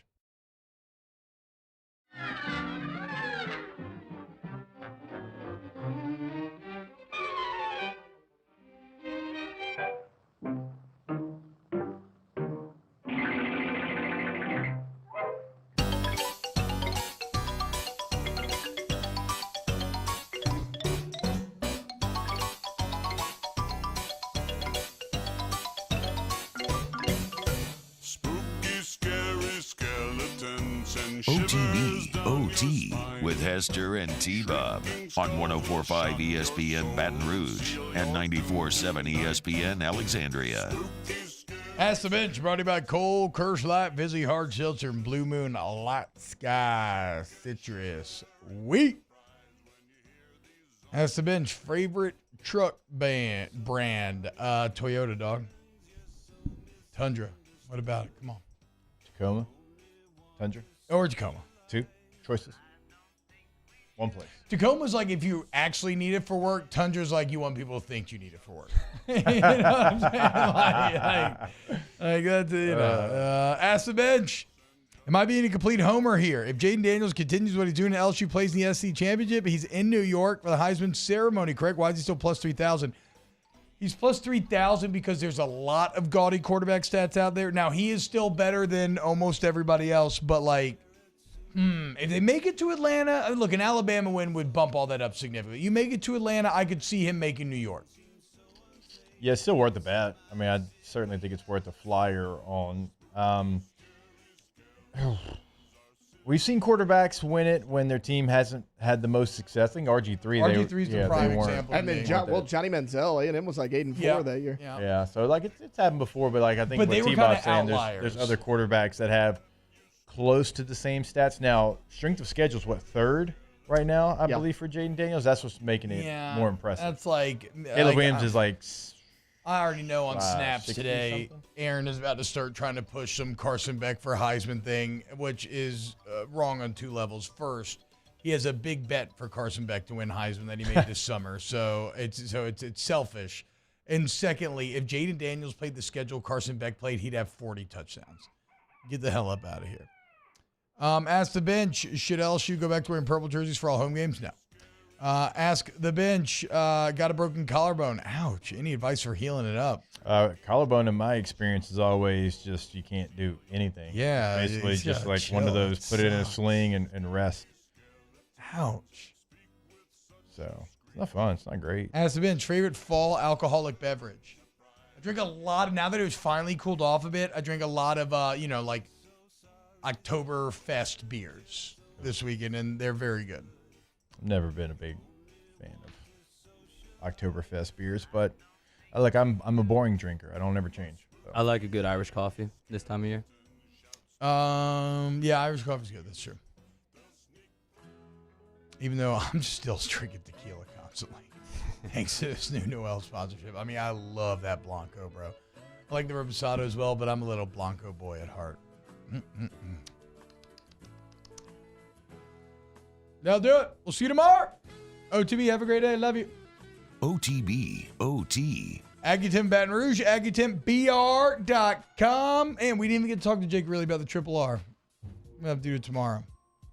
AggietimeBR.com for all your AC heating and electrical needs. Maybe that heater's going to kick on for the first time, like overnight or something, right?